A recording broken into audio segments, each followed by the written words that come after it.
3명의 스님이 남긴 예언, 2025년의 운명을 가리키다. 지금 이 한반도에서 어떤 흐름이 달라지고 있다는 감각을 느끼는 사람들이 있다. 2025년 이 해를 둘러싼 이야기들은 여전히 수면 아래 있다. 그러나 주목할 것은 서로 다른 시대와 장소에서 살아간 3명의 스님이 모두 이 해를 가리키고 있다는 점이다. 한국과 중국, 그리고 일본, 서로의 문화적 배경도 수행의 방식도 달랐던 세 인물이 공통된 시기를 입을 모아 언급했다는 사실은 결코 가벼이 넘길 수 없다. 한국의 타너 스님, 중국에서 태어나 티베트와 인도에서 깨달음을 얻은 허운 스님, 그리고 일본의 고산 사찰에서 세상과 떨어져 수행한 수도승 류겐. 이 세 사람은 각기 다른 언어와 사상을 바탕으로 한국의 미래, 한반도의 변화, 그리고 다가올 지도자에 대해 기록을 남겼다. 그리고 예언의 중심에는 한 가지 공통된 해가 있었다. 바로 2025년이다. 예언이 단지 꿈이나 상상의 산물이었더라면 이렇게 3명의 인물이 모두 하나의 해를 지목하지는 않았을 것이다. 그들은 모두 삶의 마지막까지 예지력과 통찰력을 추구했고 많은 사람들이 실제로 그들의 말이 놀라운 적중을 보였다고 회고했다. 지금 이 순간 우리는 그 예언의 한가운데에 서 있을지도 모른다. 그리고 이야기의 시작은 일본의 한 수도승으로부터 시작된다. 그날 밤 류겐 스님은 말없이 앉아 있었다. 그의 주변엔 몇몇 이들이 있었고 가람의 공기는 고요했다. 그러나 그의 눈은 한 점을 응시하고 있었고 마침내 그는 입을 열었다. 한 사람이 올 것이다. 그는 이미 이 세상에 있다. 새롭게 태어나는 것이 아니라 이미 존재하고 있으며 누군가는 그를 알아보았고 누군가는 그의 존재를 부정하고 있다. 그는 법을 설하지 않는다. 하지만 그의 말에는 진실이 있으며 그의 행동에는 자비가 있다. 그는 외롭고 조용한 길을 걷고 있지만 그가 지나간 자리에는 기운이 다시 살아난다. 나는 본다. 그가 지나간 산에는 다시 초목이 피고 그가 머문 땅에는 물이 맑아진다. 그는 부처와 같은 존재이되 자신을 부처라 하지 않는다. 그는 구세주라 불릴 수 있지만 그 스스로는 구세주라 주장하지 않는다. 그는 하늘이 정한 자리에서 준비를 마쳤으며 때가 되면 세상 앞에 드러날 것이다. 그가 등장하는 시점은 대한민국의 기운이 되돌아오는 때와 맞물린다. 그는 단독으로 움직이지 않는다.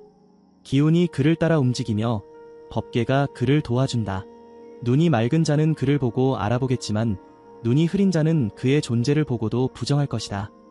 그는 대자비의 인연으로 이 땅에 머물고 있으며 그를 통해 이 민족은 길을 찾게 될 것이다. 그때 사람들은 묻게 될 것이다. 우리가 지금까지 무엇을 잃고 있었는지를. 이 말을 들은 이들 가운데 누군가는 숨을 삼켰고 누군가는 침묵했다. 단지 한 사람의 등장에 대한 말이 아니었다. 그가 말한 이 한 사람은 단순한 지도자를 넘어 한반도라는 공간의 기운을 바꾸는 존재로 묘사되고 있었다. 그리고 그 시점은 명확히 언급되었다. 2025년, 그는 그 해가 되면 기운이 되돌아온다고 했다. 이것은 단순한 정치나 제도의 변화가 아닌 영혼의 흐름, 업의 정화, 그리고 하늘의 뜻이 이어지는 시기라는 의미였다. 수도승 류겐은 단 한 번도 세상의 중심에 서려 하지 않았다. 그는 일본에서도 매체에 오르내린 적이 없고 그를 직접 만난 이들도 극소수에 불과했다. 그러나 일본 내부의 일부 인물들은 그가 남긴 말의 예언의 정확도와 실현된 예언들에 대해 기록을 남겼고 한국과 관련한 이 예언은 최근 들어 일부 예언 연구가들과 불교계 내 특정 인사들 사이에서 재조명되기 시작했다. 류겐이 말한 그 사람은 그 자체로 시대의 전환을 상징하는 인물이었다. 그리고 그는 대한민국이라는 국가의 흐름과 때려야 뗄 수 없는 존재로 묘사되었다. 무엇보다 이 예언이 갖는 무게는 시간적 일치성에서 나온다. 류겐이 이 말을 남긴 시점은 2024년 말. 그리고 그는 변화는 이미 시작되었다고 말했다. 2025년 이 해를 중심으로 기운의 전환, 법륜의 회전, 한 사람의 등장이라는 상징들이 맞물려 있다는 사실은 이미 여러 예지자들의 기록에서도 포착되고 있었다. 그 가운데 한국에서 가장 자주 언급되는 인물이 있다. 바로 타너 스님이다. 타너 스님은 단지 예언자나 수도자로만 남은 인물이 아니었다. 그는 한국 현대 불교의 근간을 세운 학자이며 수많은 후학들에게 영향을 끼친 사상가이자 영적 지도자였다. 그는 유교, 도교, 천문학, 불교를 아울러 익힌 인물로 알려졌으며 늘 시대의 흐름과 인간의 운명을 함께 고민했다. 그런 그가 생전 남긴 말 중에는 대한민국의 미래에 관한 언급이 여러 차례 등장한다. 그리고 그 가운데 가장 강력한 하나의 시점이 있다. 1953년 한국전쟁이 멈춘 해다. 그는 이 시점을 기준으로 다음과 같이 말했다. 대한민국은 800년 만에 대운을 맞이할 것이다. 그 시점은 1953년 이후 72년이 지난 해이다. 그 시기에는 반드시 어둠이 먼저 온다. 그 어둠은 갑자기 오며 100일, 길어야 석 달을 넘기지 않는다. 그것은 소리 없이 시작되어 사람들 마음을 파고든다. 누구도 예상하지 못한 방식으로 다가오며 기운은 무겁고 숨은 가빠진다. 그러나 반드시 지나간다. 그리고 그 어둠이 걷히면 새로운 지도자가 등장할 것이다. 그는 권력을 따르지 않고 대의를 따르는 자야. 사람들이 다투고 분열할 때 그는 침묵하고 모두가 절망할 때 나아가는 자다. 그는 이미 곁에 있을 수도 있고 아직 세상에 드러나지 않았을 수도 있다. 그러나 때가 되면 나타난다. 그때 대한민국은 다시 흐름을 바꾸게 된다. 통일은 멀리 있지 않다. 그 통일은 단지 외형의 통합이 아니라 기운의 일치이고 운명의 전환점이다. 그리고 그 중심에는 반드시 그 인물이 있다. 타너스님이 남긴 말은 상징적이지만 그 구조는 분명하다. 먼저 100일간의 어둠이 온다. 그리고 새로운 지도자가 등장한다. 그는 시대의 판을 바꾸는 존재이며 한반도 통일의 흐름까지 이끄는 축이 된다. 타너스님은 이 흐름을 800년 만에 대운 대한민국의 국운 상승, 한반도의 전환점이라는 말로 표현했다. 여기까지의 이야기만 보더라도 두 예언자는 각자의 방식으로 한 가지 공통점을 강조하고 있다. 어떤 사건 이전에는 반드시 큰 혼란이 온다. 그 혼란은 기운의 혼탁이며 사람들의 인식조차 흔드는 흐름이다. 그리고 그 이후 새로운 인물이 등장하면서 운명이 바뀐다. 하지만 이것은 끝이 아니다. 마지막으로 등장할 한 명의 스님이 있다. 그는 중국에서 태어났고 티베트와 네팔, 인도, 스리랑카를 떠돌며 도를 구한 인물이었다. 그의 이름은 허운 스님이다. 다음 이야기에서는 허운 스님의 삶과 그가 남긴 폭발, 호랑이, 조선의 통일이라는 상징을 따라가 본다. 그 역시 2025년이라는 해를 중심으로 전혀 다른 방식의 예언의 말을 남긴 인물이었다. 그리고 그 예언은 오늘날의 동북아 정세와 맞물리며 점점 많은 이들의 관심을 받고 있다. 계속해서 허운 스님의 2025년 예언을 함께 살펴보자. 허운 스님의 대격변 예언과 통일의 시간. 예언은 그 자체로 시간을 꿰뚫는 시선이다. 눈에 보이지 않는 흐름을 감지하고 아직 오지 않은 시기를 말하는 것, 그것이 가능한 사람은 흔치 않다. 더구나 시대와 지역, 정치와 문명의 틈바구니를 건너면서도 오직 하늘의 뜻만을 따라 움직인 이가 있다. 그의 이름은 허운. 중국에서 태어난 이 스님은 일생의 절반 이상을 나라 없는 시대에 떠돌며 살았다. 그는 청나라의 말기를 지나 중화민국과 내전, 공산정권의 수립까지 모든 경랑을 지켜본 인물이었다. 그러나 그는 그 모든 세속의 흐름에서 물러나 있었다. 인도와 티베트, 네팔과 미얀마, 그리고 스리랑카까지 불교의 정수와 수행의 본류를 찾아 떠난 긴 여정. 그 속에서 그는 세상을 바라보는 눈을 얻었고 사람들은 그를 기운을 읽는 자라 불렀다. 그는 어떤 신비주의자처럼 미래를 말하지 않았다. 언제나 구체적인 시기와 장소, 그리고 사람과 기운의 흐름을 언급했다. 그래서 그의 말은 오랫동안 사람들 사이에서 예지력이 높은 스님이라는 평가로 회자됐다. 그리고 그런 그가 세상을 떠나기 직전 남긴 하나의 기록이 있었다. 처음에는 이 기록이 어디에 있는지도 누가 보관하고 있는지도 알려지지 않았다. 하지만 2016년 중국 동북부의 한 사찰문서 보관소에서 그 문서가 발견되었고 그 속에서 대한민국이라는 이름이 분명하게 등장했다. 허운 스님의 예언은 한반도라는 지역을 구체적으로 가리키고 있었다. 그리고 그 예언이 지정한 해는 바로 2025년이었다. 그는 이렇게 말했다. 중국 전역에서 하늘을 뚫고 솟아오르는 거대한 폭발이 일어난다. 그 후 동쪽의 조선은 다시 통일을 이루게 될 것이다. 내가 죽고 60년이 지나 처음 맞이하는 뱀의 해, 북방의 기운은 쇠약해지고 동방의 문이 다시 열린다. 이때 조선은 호랑이에 의해 하나가 된다.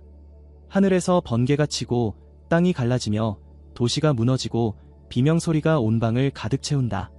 이 혼란이 지나면 각지에서 사람들이 몰려오고 거대한 축제가 시작된다. 그 시점은 2025년.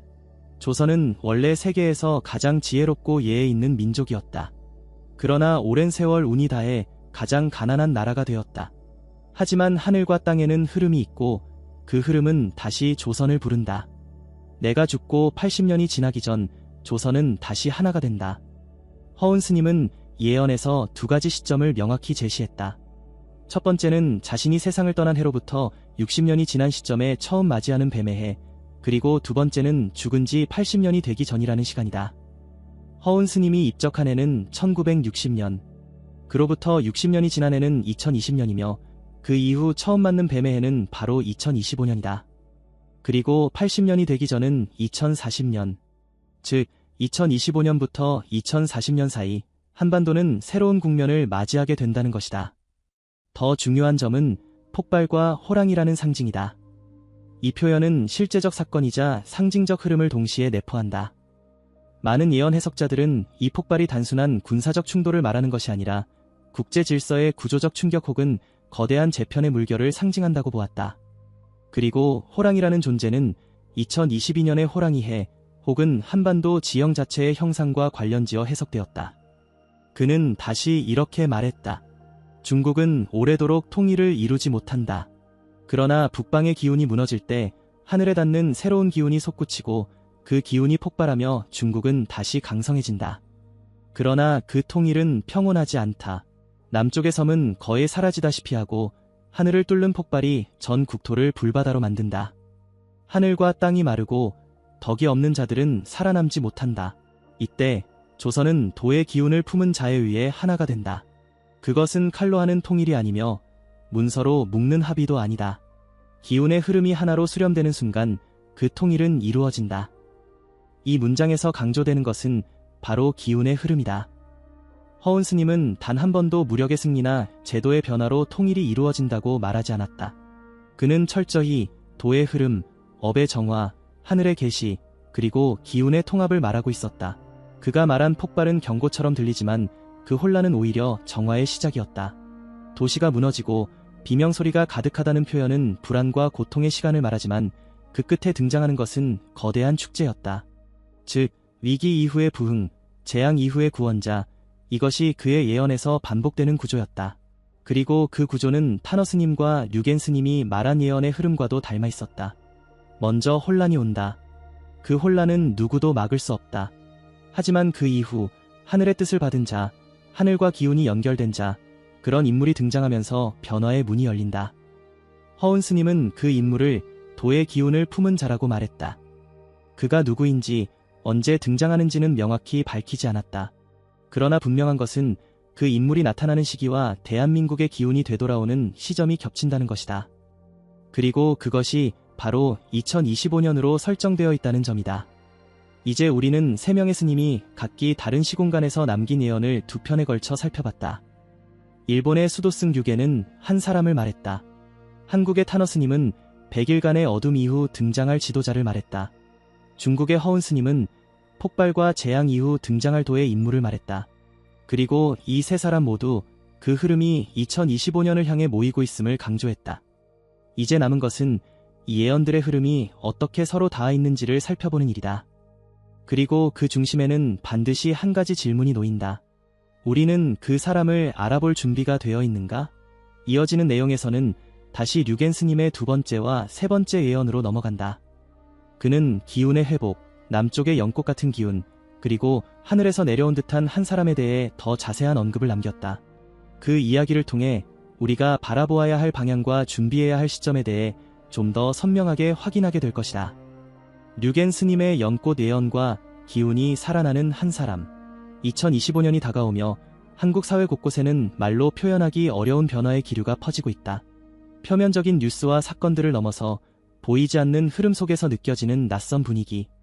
그것은 단순한 정치나 경제의 문제가 아니라 정서와 의식의 깊은 곳에서 움직이는 흐름이다. 바로 그 지점을 일본의 수도승 류겐은 예언 속에서 정확히 짚고 있었다. 그가 남긴 네 가지의 예언 중 첫 번째는 이미 소개한 바와 같이 한 사람의 등장이었다. 이제부터는 나머지 세 가지 예언 중 두 번째와 세 번째 예언, 특히 기운의 회복과 새로운 시대를 여는 존재에 대한 이야기로 들어가 본다. 이야기의 시작은 어느 한밤중이었다. 류겐 스님은 조용히 입을 열었다. 2026년이 되기 전 이 땅은 다시 맑은 기운으로 되돌아갈 것이다. 그것은 아무런 행동 없이 주어지는 변화가 아니다. 수많은 갈등과 분열, 속임과 흔들림 속에서 한 줄기 빛처럼 스며드는 기운이 있다. 그 기운은 본래 이 땅에 머물던 기운이며 시대가 바뀌어도 사라지지 않는 도의 기운이다. 남쪽의 하늘 아래에서 연꽃처럼 피어오르는 한 줄기 기운이 있다. 그것은 마치 대웅전 앞에서 향이 피어오르듯 천천히 퍼져간다. 그 기운이 북으로 번져갈 때 사람들은 알게 될 것이다. 이전에 혼란이 왜 있었는지를. 그때가 되면 이 나라는 다시 본래의 기운을 회복하고 오래된 업장이 하나하나 정화되며 새로운 법륜이 돌기 시작할 것이다. 이 대목에서 그가 말한 연꽃처럼 피어오르는 기운은 단지 자연의 변화가 아니다. 그것은 업장이 정화되는 과정을 상징하며 대한민국이라는 나라의 정신적 회복을 의미한다. 류계는 이 흐름이 시작되는 지점을 남쪽의 하늘 아래라고 표현했는데 많은 이들이 이를 한반도 남단 혹은 한민족 내부에서 피어오르는 본래의 의식으로 해석하고 있다. 그가 이어서 전한 말은 더 강력한 상징을 담고 있다. 이번에는 다시 그 사람의 이야기로 돌아온다. 류겐의 세 번째 예언이다. 한 사람이 올 것이다. 그는 이미 이 세상에 있다. 새롭게 태어나는 것이 아니라 이미 존재하고 있으며 누군가는 그를 알아보았고 누군가는 그의 존재를 부정하고 있다. 그는 법을 설하지 않는다. 하지만 그의 말에는 진실이 있으며 그의 행동에는 자비가 있다. 그는 외롭고 조용한 길을 걷고 있지만 그가 지나간 자리에는 기운이 다시 살아난다. 나는 본다. 그가 지나간 산에는 다시 초목이 피고 그가 머문 땅에는 물이 맑아진다. 그는 부처와 같은 존재이되 자신을 부처라 하지 않는다. 그는 구세주라 불릴 수 있지만 그 스스로는 구세주라 주장하지 않는다. 그는 하늘이 정한 자리에서 준비를 마쳤으며 때가 되면 세상 앞에 드러날 것이다. 여기서 우리는 다시 류겐 스님이 강조한 핵심에 다가선다. 이 인물은 자신을 드러내지 않지만 그를 중심으로 기운이 살아난다. 이 표현은 매우 상징적이지만 놀랍도록 구체적이다. 그는 부처와 같은 존재, 자비의 행동, 하늘이 정한 자리라는 말로 이 인물의 성격과 사명을 묘사했다. 또한 다음과 같은 경고의 말도 덧붙였다. 그는 단독으로 움직이지 않는다. 기운이 그를 따라 움직이며 법계가 그를 도와준다. 눈이 맑은 자는 그를 보고 알아보겠지만 눈이 흐린 자는 그의 존재를 보고도 부정할 것이다. 그는 대자비의 인연으로 이 땅에 머물고 있으며 그를 통해 이 민족은 길을 찾게 될 것이다. 그때 사람들은 묻게 될 것이다. 우리가 지금까지 무엇을 잃고 있었는지를. 이 말은 명확한 경고였다. 그가 등장해도 많은 이들은 그를 알아보지 못할 것이라는 점, 그리고 그의 존재가 알려지는 순간부터 흐름이 달라질 것이라는 뜻이기도 하다. 이 대목에서 시청자들은 의문을 가질 수 있다. 과연 이 인물은 누구일까? 그는 정치인이 아닐 수도 있고 종교 지도자도 아닐 수 있다. 혹은 이미 우리 곁에 있었지만 너무 평범해 보였기에 누구도 주목하지 않았던 인물일 수도 있다. 그렇기 때문에 류계는 기운이 살아난 자리로 그를 설명했다. 그가 있는 곳에 맑은 기운이 생기고 법륜이 돌아간다. 이것은 단순한 인물이 아니라 하늘의 뜻에 맞닿아 있는 존재라는 의미다. 그리고 이 모든 흐름이 바로 2025년이라는 시점과 맞물린다. 2025년 타너 스님은 이 해를 100일간의 어둠 이후 지도자가 등장하는 해로 말했다. 허운 스님은 폭발과 재편 이후 조선이 하나로 모이는 해로 설명했다. 류계는 기운이 정화되며 한 사람이 드러나는 시기라고 전했다. 이 세 예언은 각기 다르지만 공통된 흐름을 향해 간다. 위기 이후 정화, 혼란 이후 등장, 갈등 이후 통일 그리고 그 모든 전환의 중심에는 한 사람이 있다. 하지만 중요한 것은 그 인물이 아직 누구인지 드러나지 않았다는 점이다. 혹은 이미 드러나 있었지만 많은 이들이 그럴 리 없다는 생각으로 지나쳤을 가능성도 있다. 류계는 그런 가능성을 예견이라도 한 듯이 말한다. 그는 구세주라 불릴 수 있지만 스스로는 구세주라 주장하지 않는다. 이 점은 타너 스님이 남긴 예언과도 겹친다. 타너 스님 또한 새롭게 등장할 인물은 권력을 좇지 않고 대의를 따르는 자라고 했다. 사람들이 다툴 때 침묵하고 모두가 절망할 때 나아가는 자라고 표현했다. 그는 이미 곁에 있을 수도 있고 아직 드러나지 않았을 수도 있다고 했다. 이처럼 류겐과 타너 스님의 예언은 특정한 인물을 묘사하고 있지만 이름을 남기지 않는다. 그리고 그들이 전하는 메시지는 단 하나다. 그를 알아보는 눈을 갖는 것, 그것이 우리 모두에게 주어진 과제다. 이 시점에서 우리는 다시 스스로에게 질문하게 된다. 그 사람은 과연 누구일까? 우리는 그를 알아볼 준비가 되어 있는가? 류게는 말한다. 눈이 맑은 자는 그를 알아보겠지만 눈이 흐린 자는 보고도 모른다. 이제 마지막 남은 예언 하나만이 우리 앞에 남아있다. 류겐 스님의 네 번째 예언. 그것은 단지 한 사람의 등장을 넘어서 대한민국이라는 국가가 어떤 위치로 올라설 것인가, 그리고 한반도의 통일이 어떤 방식으로 이루어질 것인가에 대한 메시지를 담고 있다. 이어서 그 놀라운 마지막 예언을 통해 2025년 이후 한국이 맞이하게 될 새로운 흐름과 시대의 징조를 함께 살펴본다. 류겐의 마지막 예언, 통일, 도량, 그리고 세계 중심의 한국. 어떤 예언은 조용히 드러나고 어떤 예언은 큰 소리를 내며 세상을 향해 다가온다. 그러나 진짜 예언은 시간이 흐르면서 현실과 맞닿을 때 그 진가를 드러낸다. 이제 남은 마지막 이야기. 일본의 수도승 류겐이 남긴 네 번째 예언은 단지 한 사람의 출현을 넘어서 한반도 전체의 흐름, 그리고 대한민국이라는 나라가 세계 속에서 맡게 될 역할까지 아우르고 있었다. 그의 마지막 말은 앞선 세 가지 예언과 마찬가지로 구체적이며 동시에 상징으로 가득했다. 그는 통일이라는 단어를 언급했지만 우리가 흔히 말하는 정치적 통합이나 제도적 합병과는 완전히 다른 차원의 통일을 말했다. 그는 이렇게 전했다. 대한민국은 통일을 이룰 것이다. 그러나 그 통일은 칼이나 문서로 이루어지지 않는다. 그것은 기운의 일치, 업의 정화, 도량의 통합으로 이루어질 것이다. 나는 본다. 남과 북을 가로지르는 거대한 바람의 흐름이 있다. 그 바람은 대지의 중심에서 시작되어 세 방향으로 퍼져나간다. 그것은 단절된 인연의 끈을 다시 잇고 억눌렸던 진실을 수면 위로 떠오르게 한다. 그날이 오면 대한민국은 그 자체로 하나의 큰 수행처가 될 것이다.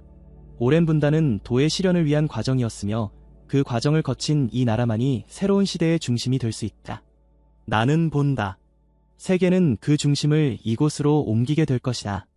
정치나 무력, 경제만으로 설명할 수 없는 이유로 이 땅은 세계가 주목하는 곳이 된다. 법륜이 도는 소리가 세계를 울리고 그 소리는 이 민족의 심장에서 시작된다. 류겐 스님의 이 마지막 예언은 한국이라는 국가를 단순히 하나의 나라로 본 것이 아니었다. 그는 한반도 전체가 도량으로서의 역할을 수행하게 될 것이라고 말했다. 이것은 불교적 언어로 보일 수 있지만 실질적으로는 대한민국의 문화적, 정신적 영향력이 세계로 뻗어간다는 메시지로 해석할 수 있다. 중요한 것은 이 예언이 어느 먼 미래를 말한 것이 아니라는 점이다. 류겐은 예언을 남기며 명확히 말했다. 변화의 조짐은 이미 시작되었고 그 흐름은 2025년을 기점으로 본격화된다. 그는 이렇게 덧붙였다. 이제 기운은 뒤바뀌고 있다. 오래된 질서는 스스로 무너지며 새로운 질서는 조용히 자리를 잡는다. 나는 본다. 한반도는 더 이상 분단의 상징이 아니라 통합의 시작점이 된다. 그 통합은 세계가 필요로 하는 균형의 열쇠가 된다. 오랜 시간 억눌렸던 감정과 분열이 사라질 때 이 땅의 기운은 이전과는 전혀 다른 흐름을 타게 된다. 그리고 그 중심에는 기운을 되돌리는 자, 즉 앞서 말한 그 사람이 서 있을 것이다. 이 대목에서 류겐은 통일이라는 결과보다 더 중요한 것이 있다고 말한다. 그것은 기운이 하나로 정리되는 상태, 즉 업장이 정화되고 하늘의 뜻이 흐름을 따라 실현되는 상태였다. 그 흐름 속에서야 비로소 진정한 통일이 가능해지고 대한민국은 새로운 운명을 향해 나아간다는 것이다. 류겐 스님은 이 예언을 하며 정치적 계산이나 외교적 협상으로는 결코 완성될 수 없는 변화라고 거듭 강조했다. 기운의 일치, 영혼의 합일, 도량의 중심화, 그것이 통일의 본질이라는 것이다. 그리고 이 모든 예언의 끝에서 그는 마지막으로 이렇게 말했다. 대한민국은 선택을 받은 땅이다.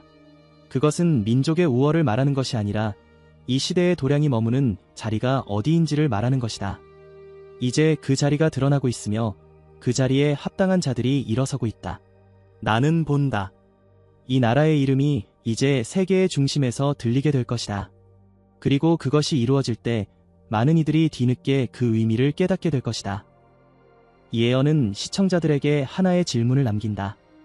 우리는 지금 어디에 서 있는가? 2025년 3명의 스님이 남긴 말 속에서 공통적으로 언급되네. 그들은 각기 다른 시기에 각기 다른 장소에서 같은 시점을 향해 메시지를 남겼다. 그리고 그 메시지 속에는 모두 다음과 같은 구조가 있었다. 1. 혼란이 먼저 온다. 2. 그 어둠 속에서 새로운 기운이 솟구친다. 3. 한 사람이 등장한다. 4. 대한민국은 흐름을 바꾸고 통일을 맞는다. 이후 세계는 이 땅을 주목하기 시작한다. 이 흐름은 놀랍도록 일관되어 있다. 타너스님은 100일간의 어둠 이후 등장할 지도자를 말했다. 허운스님은 폭발 이후 통일을 말했다. 류겐스님은 기운의 정화와 도의 중심을 말했다. 그리고 이 세 사람은 모두 그 모든 전환의 시점을 2025년으로 지목했다. 이제 남은 마지막 이야기. 이 세 명의 예언자들이 남긴 메시지를 함께 정리하고 그 사람은 누구인가에 대한 질문으로 마무리하는 시간만이 남아있다. 세 명의 스님이 남긴 공통구조와 그 사람을 알아보는 눈. 예언은 시간을 꿰뚫고 흐르는 이야기다. 그것은 단순한 상상이 아니다. 실제로 일어난 예언, 사실로 드러난 예언, 그리고 지금 이 순간에도 움직이고 있는 예언이 존재한다. 그 중에서도 세 명의 스님이 남긴 말은 놀라운 정교함과 예지력으로 우리를 향해 다가오고 있다. 타너 스님, 허운 스님, 류겐 스님. 이 세 사람은 전혀 다른 시기, 다른 문화, 다른 사상을 품고 있었지만 한 가지 지점에서 같은 방향을 가리켰다. 그것은 2025년이었다. 그리고 그 중심에는 공통된 구조가 있었다. 이제 그 흐름을 정리해보자. 첫째, 혼란이 온다. 타너스님은 이를 100일간의 어둠이라 불렀다. 예고 없이 시작되고 100일을 넘기지 않지만 누구나 체감할 만큼의 무게로 찾아오는 시기. 허운스님은 중국의 전역에서 하늘을 찢는 폭발로 표현했다. 도시가 무너지고 땅이 갈라지고 비명이 가득한 시간. 류겐스님은 기운의 뒤틀림이라 했다. 고요했던 물이 탁해지고 막던 하늘이 연무로 덮이는 시기. 이 혼란은 단지 사건의 나열이 아니다. 한반도 전체의 기운이 바뀌기 직전의 전조였고 세계 정세 속에서 일어나는 흐름의 전환점이었다. 둘째, 그 어둠 속에서 한 사람이 등장한다. 타너스님은 말했다. 사람들이 다툴 때 침묵하며 모두가 절망할 때 나아가는 자. 그는 권력을 좇지 않고 대의를 좇는 자. 그는 이미 곁에 있을 수도 있고 아직 드러나지 않았을 수도 있다고 했다. 류겐스님은 더욱 구체적으로 전했다. 그는 법을 설하지 않는다. 그러나 그의 말엔 도가 있고 그의 걸음에는 진실이 있다. 그가 머문 땅에는 물이 맑아지고 그가 지난 산에는 초목이 피어난다. 그는 하늘이 정한 자리에 있으며 때가 되면 드러난다고 했다. 이 인물은 단순한 영웅이 아니다. 그는 선택받은 자이며 이 민족이 잃어버린 길을 다시 보게 해주는 자이다. 그는 구세주라 불릴 수도 있지만 스스로는 그런 말을 하지 않는 사람이다. 허운 스님 역시 비슷한 흐름을 전했다. 도의 기운을 품은 자가 등장하고 그 인물에 의해 한반도는 다시 하나가 된다고 했다. 그 통일은 칼로 이루어지지 않으며 기운의 일치, 업의 정화, 도량의 합일로 이루어진다고 했다. 셋째, 한반도는 통일되고 운명이 바뀐다. 타너스님은 800년 만의 대운을 언급했다. 허운스님은 호랑이에 의해 조선이 하나가 된다는 말을 남겼다. 류겐스님은 더 나아가 한반도 전체가 수행처가 되고 세계의 중심이 된다고 했다. 그들은 모두 대한민국의 미래에 대해 단정적으로 말했다. 이 땅의 흐름은 다시 살아나며 세계는 그것을 느끼고 시선을 돌릴 것이라는 것이다. 류겐스님은 이렇게 말한다. 대한민국은 선택을 받은 땅이다. 그것은 민족의 우월을 말하는 것이 아니라 이 시대의 도량이 어디에 머무는지를 말하는 것이다. 나는 본다. 이 나라의 이름이 이제 세계의 중심에서 들리게 될 것이다. 넷째, 시청자에게 던지는 질문은 하나다. 우리는 그 사람을 알아볼 준비가 되어 있는가? 그는 이미 존재하고 있을 수 있다. 그리고 그를 알아본 사람도 있을 수 있다. 그러나 눈이 흐린 자는 그를 보아도 부정할 것이고 눈이 맑은 자만이 그 기운을 느끼게 될 것이다. 류겐은 말했다. 그는 말하지 않아도 도가 흐르고 움직이지 않아도 흐름이 바뀐다. 그는 스스로를 내세우지 않으며 그러나 그가 중심이 된다. 타너스님은 말했다. 그는 우리 곁에 있을 수도 있다. 전혀 예상하지 못한 모습으로.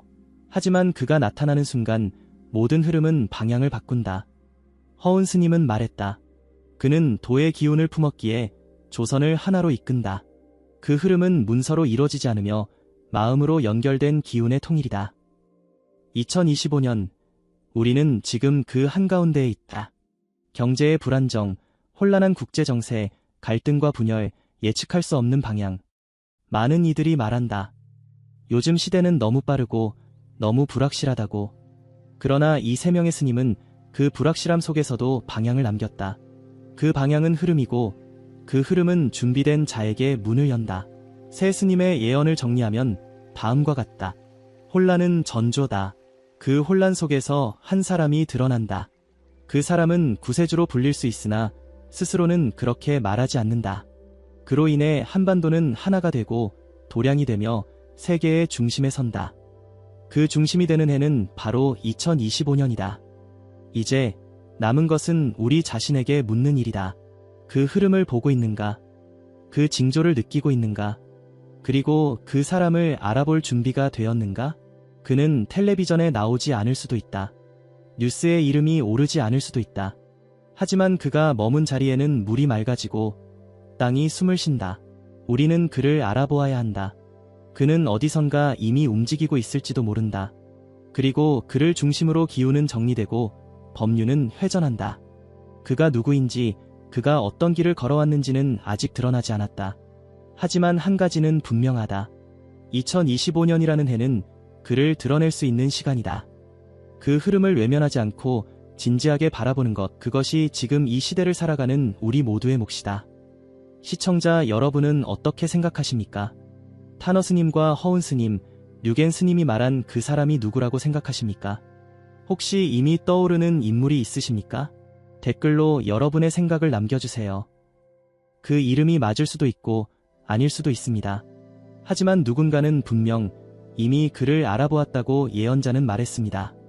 지금까지 시청해주셔서 감사합니다. 스님은 분명히 말했다. 그 사람은 한국에서 나온다. 그러나 그는 한국만을 위한 자가 아니니라.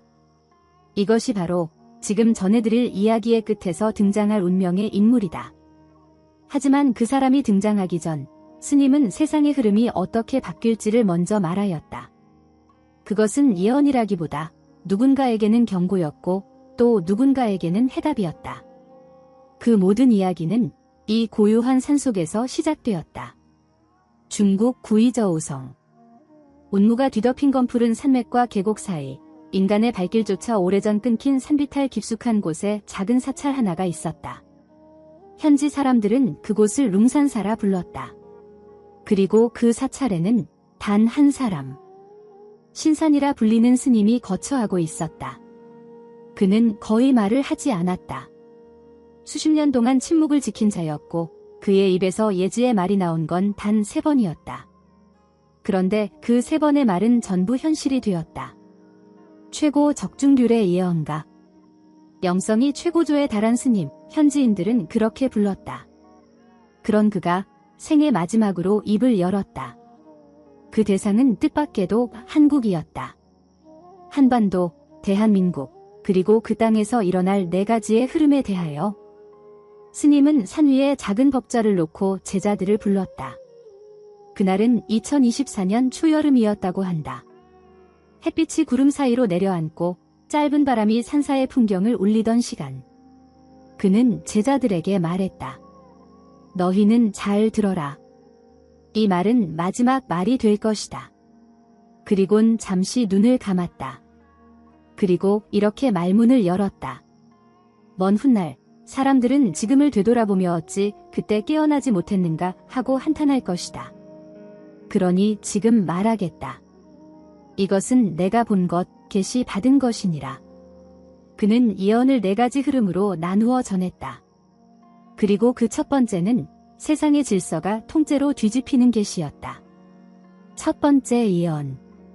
숫자의 세상, 자유의 종말. 나는 본다. 손에 쥘 수 없는 돈이 세상을 덮는다. 국경은 흐려지고 모든 나라는 하나의 질서 아래 묵인다.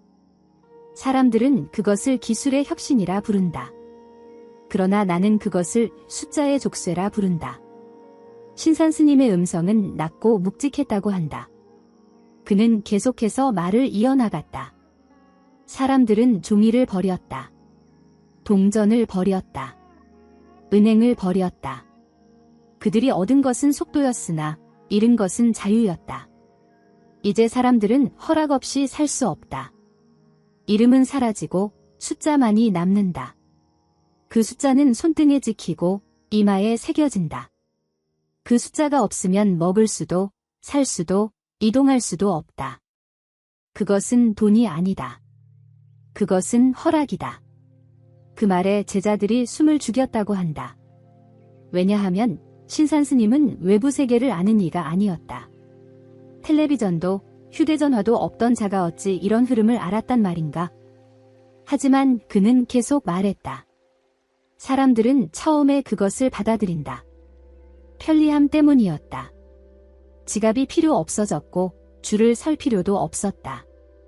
그러나 편리함은 곧 통제가 되었다. 숫자가 움직이면 삶이 변하고 숫자가 끊기면 생존이 끝난다. 그리고 그 숫자는 너의 것이 아니다. 누군가가 주고 누군가가 끊는다. 사람들은 모르고 있지만 그것은 족쇄이니라. 이 예언은 제자들의 마음을 무겁게 만들었다. 하지만 거기서 멈추지 않았다. 스님은 덧붙였다. 이 질서가 완성되는 해, 세계는 조용한 전환점을 맞이한다. 바로 그때 동방에서 깨어나는 혼들이 있다. 그 바람은 작은 땅에서 시작된다. 그리고 그 땅의 이름은 한국이라 하였다. 이것이 바로 신산스님의 첫 번째 예언의 말미였다. 그는 새로운 시대의 시작이 디지털의 편리함이 아니라 영혼의 각성을 통해 열린다고 보았던 것이다. 다음 장에서는 그가 말한 두 번째 흐름, 즉 한국에서 깨어나는 자들에 대한 예지의 말을 전해드릴 것이다. 왜 한국인가? 왜 그 먼 중국의 스님은 그 나라의 이름을 입에 담았는가? 그 해답은 스님이 바라본 다가올 미래의 중심에서 풀리게 된다. 신산 스님이 입을 다문 뒤 제자들은 잠시 침묵 속에 앉아 있었다고 한다. 바람 한 점 불지 않던 산사마당엔 나무 그늘의 선이 움직이지 않았고 그 고요함 속에서 마치 말로 전해지지 않은 무언가가 흘러나오는 듯한 느낌이 들었다고 제자들은 기록했다. 그러던 그가 다시 눈을 떴을 때 그의 시선은 먼 동쪽 하늘 어딘가를 응시하고 있었다. 그리고 그는 말했다. 이제부터 말하는 것은 그 통제된 세상 이후의 일이다. 숫자의 세상이 완성된 뒤 사람들은 안다. 그것이 해방이 아니었음을. 그래서 몇몇은 눈을 뜨기 시작한다. 그러나 그 눈은 세상의 중심이 아닌 가장자리에 있었다. 그 깨어남은 한나라에서 시작되니라. 그 이름은 대한민국이라 하였다. 제자들 가운데 한 명은 이 말을 듣고 놀라 스님을 올려다보았다고 한다.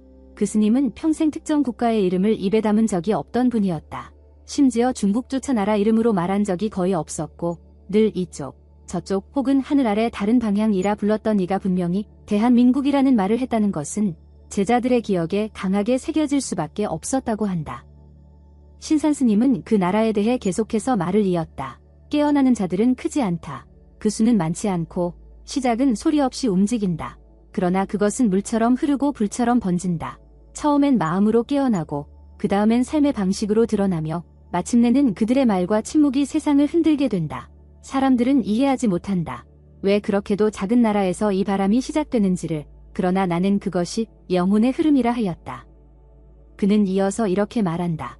그들은 다시 믿음을 말한다. 그러나 그 믿음은 종교를 넘은 것이었다. 누군가는 하늘을 불렀고 누군가는 법을 되새겼으며 누군가는 아예 이름 없는 어떤 존재를 향해 고개를 숙였다. 공통된 것은 숫자의 시대를 의심하기 시작한 것, 그리고 그것을 거부하고자 한 것. 그들은 자유를 다시 구하는 자들이며 본질을 회복하려는 길 위의 자들이었다. 이때 신산스님은 한 구절을 을조렸다고 한다. 그것은 법화경에서 나오는 고해중생, 즉 고통의 바닷속에 빠진 존재들이 스스로를 구제하기 시작하는 순간에 대한 구절이었다고 제자들은 기억한다. 고해에 잠긴 중생이 자비심으로 다시 깨어날 때 부처의 지혜가 그 안에서 피어난다. 나는 보았다. 이 고해의 흐름에서 스스로 건너려는 이들을. 그들은 작지만 불꽃보다 더 환하였다. 이 말을 한 뒤 신산스님은 이렇게 말했다. 이 흐름은 2025년에 시작된다. 처음엔 격렬한 것이 아니었다. 오히려 고요함 속에서 느껴지는 뒤틀림, 그리고 그 뒤에야 터지는 의문. 왜 우리 삶은 이토록 누군가의 허락에 의존하게 되었는가? 왜 우리 마음조차 스스로 다룰 수 없게 되었는가? 이 질문은 한반도에서 시작된다. 그 중에서도 기억의 땅에서 울려 퍼진다. 그리고 그 울림은 점차 세상으로 번진다.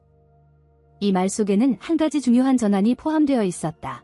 그것은 단지 한 나라의 변화에 대한 언급이 아니라 전 세계의 질서가 흔들리는 시작점이 한반도라는 지점에서 생겨난다는 의미였다. 스님은 이후에도 여러 번 작은 땅에서 큰 울림이 일어난다. 는 말을 반복했다고 전해진다. 신산 스님은 말했다. 나는 보았다. 사람들이 더 이상 숫자를 따르지 않고 다시 뜻을 따르기 시작하는 것을. 그들은 모이기를 원하지 않았지만 스스로 하나가 되었다. 누군가는 산으로 갔고 누군가는 광장에 섰다. 누군가는 침묵했으나 그 침묵이 가장 큰 외침이었다. 사람들은 그들을 처음엔 이상하다고 했다. 그러나 시간이 지나자 오히려 그들의 눈이 막다는 것을 보게 된다. 그는 이 흐름을 진실을 전하는 자들의 시대라고 불렀다. 그리고 그것은 오직 통합된 세계의 가장자리에 있던 나라, 한국에서만 시작될 수 있었다고 했다. 왜냐하면 그 땅은 이미 너무 많은 것을 견뎠기 때문이라고 그는 설명했다. 그 나라는 오랜 고통을 지나왔다. 전쟁이 그치지 않았고 분열이 평화처럼 보였고 기억조차 두 동강이 났다. 그러나 그것은 이 흐름의 준비였다. 어둠의 밑바닥을 지나온 자만이 진짜 빛을 알아보는 법이니라. 그리고 그 어둠의 심연에서 나오는 소리야말로 세상을 다시 깨우는 종소리가 된다. 제자들이 묻기를 그럼 그들은 어디에서 깨어나는 것입니까? 라고 하자 스님은 고개를 들어 이렇게 말했다고 한다. 남에서 시작되나 북에서 반응하고 동쪽에서 움직이며 서쪽이 받아들인다. 온 나라에서 동시에 움직이지 않되 마음이 먼저 깨어나는 자들이 흐름을 만든다. 그리고 그 흐름은 하나의 이름을 갖지 않는다. 그저 바람처럼 퍼진다. 이 대목은 놀라운 예지력이 담긴 말이었다. 그는 한국 사회 내부의 구도와 심리적 반응, 지역 간의 인식 차이까지도 이미 통찰하고 있었던 셈이었다. 그리고 그는 다시 불경의 한 구절을 떠올리듯이 말한다. 법은 반드시 소리를 통해 전해지지 않느니라. 때로는 침묵이 법을 대변하고 움직임이 없는 자가 가장 멀리 간다. 그래서 나는 그들을 말 없는 구도자라 부른다. 이제 우리는 알게 된다. 신산 스님의 두 번째 예언은 단지 한국에서 무언가 일어난다는 말이 아니다. 그것은 세계 전체가 잠든 사이 한 나라에서 먼저 깨어나는 자들이 생긴다는 메시지이며 그 흐름은 영성과 자각의 회복을 중심으로 한다는 점에서 단순한 국가 차원의 사건이 아닌 직구촌 전체를 흔드는 정신적 반전의 예고였다. 그리고 신산 스님은 분명하게 한 해를 짚었다. 2025년, 그 해를 기억하라. 그것은 숫자의 질서가 완성되고 동시에 저항이 시작되는 해다. 많은 이들은 여전히 눈을 감겠지만 누군가는 눈을 뜰 것이니 나는 그들을 선택받은 자들이라 불렀다. 이 말을 끝으로 스님은 두 번째 예언을 마무리했다고 한다. 제자들은 이 말이 끝난 직후 갑자기 불어온 산바람에 눈을 떴고 그 바람 속에서 왠지 모르게 차가운 떨림을 느꼈다고 회상했다. 그리고 그 떨림은 오래도록 그들의 마음속에 남았다고 한다.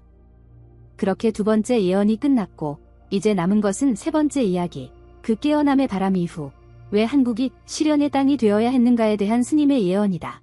그 예언 속에는 우리가 오늘까지 외면하고 있던 불편한 진실이 담겨 있다. 하지만 그 진실을 마주하지 않고는 다음을 향한 문은 열리지 않는다. 2025년을 전후한 시점, 사람들은 평소처럼 뉴스 속 경제지표를 보고 날씨를 확인하며 아이들의 학원 시간표를 챙기고 있었다. 세계는 이미 디지털 질서 속으로 깊숙이 들어가 있었고 국경이라는 개념은 점차 흐려졌으며 한 국가의 화폐보다 시스템의 숫자가 더 강한 권력을 가지게 되었다.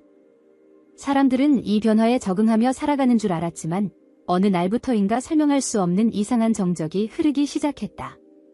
그리고 그 정적이 가장 먼저 흔들린 곳, 그곳이 바로 대한민국이었다. 신산 스님은 이 흐름을 예언 속에서 미리 말하고 있었다. 그는 제자들을 바라보며 이렇게 말했다고 한다. 내가 본 바를 전하겠다. 바다로 둘러싸인 반도 하나, 그 땅의 공기가 멈추고 사람들의 발걸음이 동시에 멎었다. 그날 세계는 그 나라의 이름을 반복해서 부르기 시작한다. 모든 방송, 모든 화면, 모든 언어가 그 이름을 말하니라. 한국, 대한민국, 한반도 그 이름이 울릴 때 사람들은 눈을 의심하고 마음은 덜컥 무너지기 시작한다. 그는 이어서 말했다. 이것은 전쟁이 아니다. 그러나 전쟁보다 깊은 공포가 있다. 이것은 재난이 아니다. 그러나 재난보다 더 오래 흔든다. 이것은 심판이 아니다. 그러나 심판처럼 느껴진다. 사람들은 무엇이 시작된 것인지 모른다. 그러나 이미 시작된 것은 멈출 수 없다. 그것은 시련이니라. 스님은 구체적으로 어떤 사건인지는 말하지 않았다. 그러나 그 형상은 분명했다. 그는 사람들이 서로를 의심하고 동시에 서로를 찾는다고 표현했다. 이는 분열과 연대가 동시에 발생하는 혼란과 각성이 겹쳐지는 이상한 시간이 펼쳐진다는 뜻이었다. 그는 말했다. 그날 사람들은 소리를 지르지 않는다. 오히려 조용해진다. 그 침묵 속에서 각자의 내면이 흔들리기 시작한다. 우리는 왜 여기에 있는가라는 질문이 다시 떠오르고 모든 외적인 힘이 잠시 멈춘다. 그 정지의 순간 땅은 흔들리고 사람의 마음은 찢기며 질서는 흩어진다.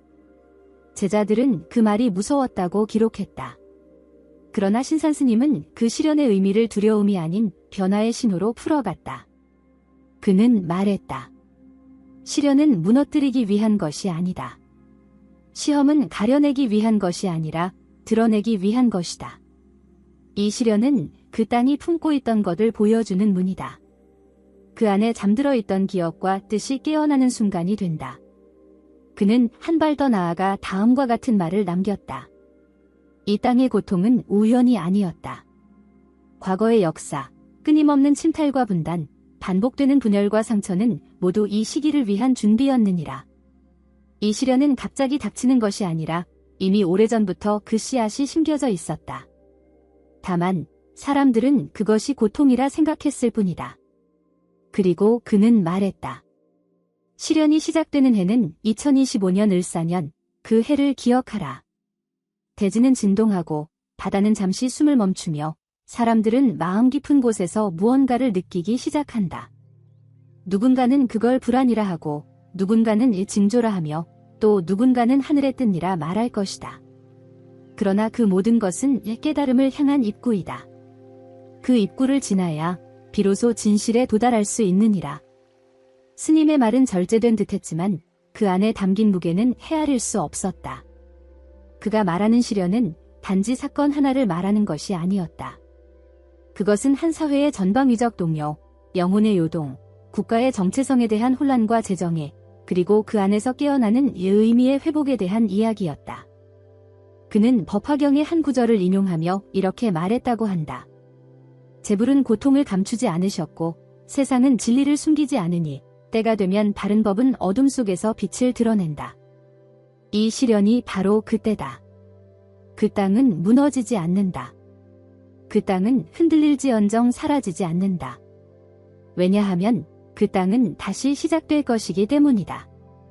이때 제자들 중 누군가가 물었다고 한다. 스승님, 그렇다면 우리는 어떻게 준비해야 합니까?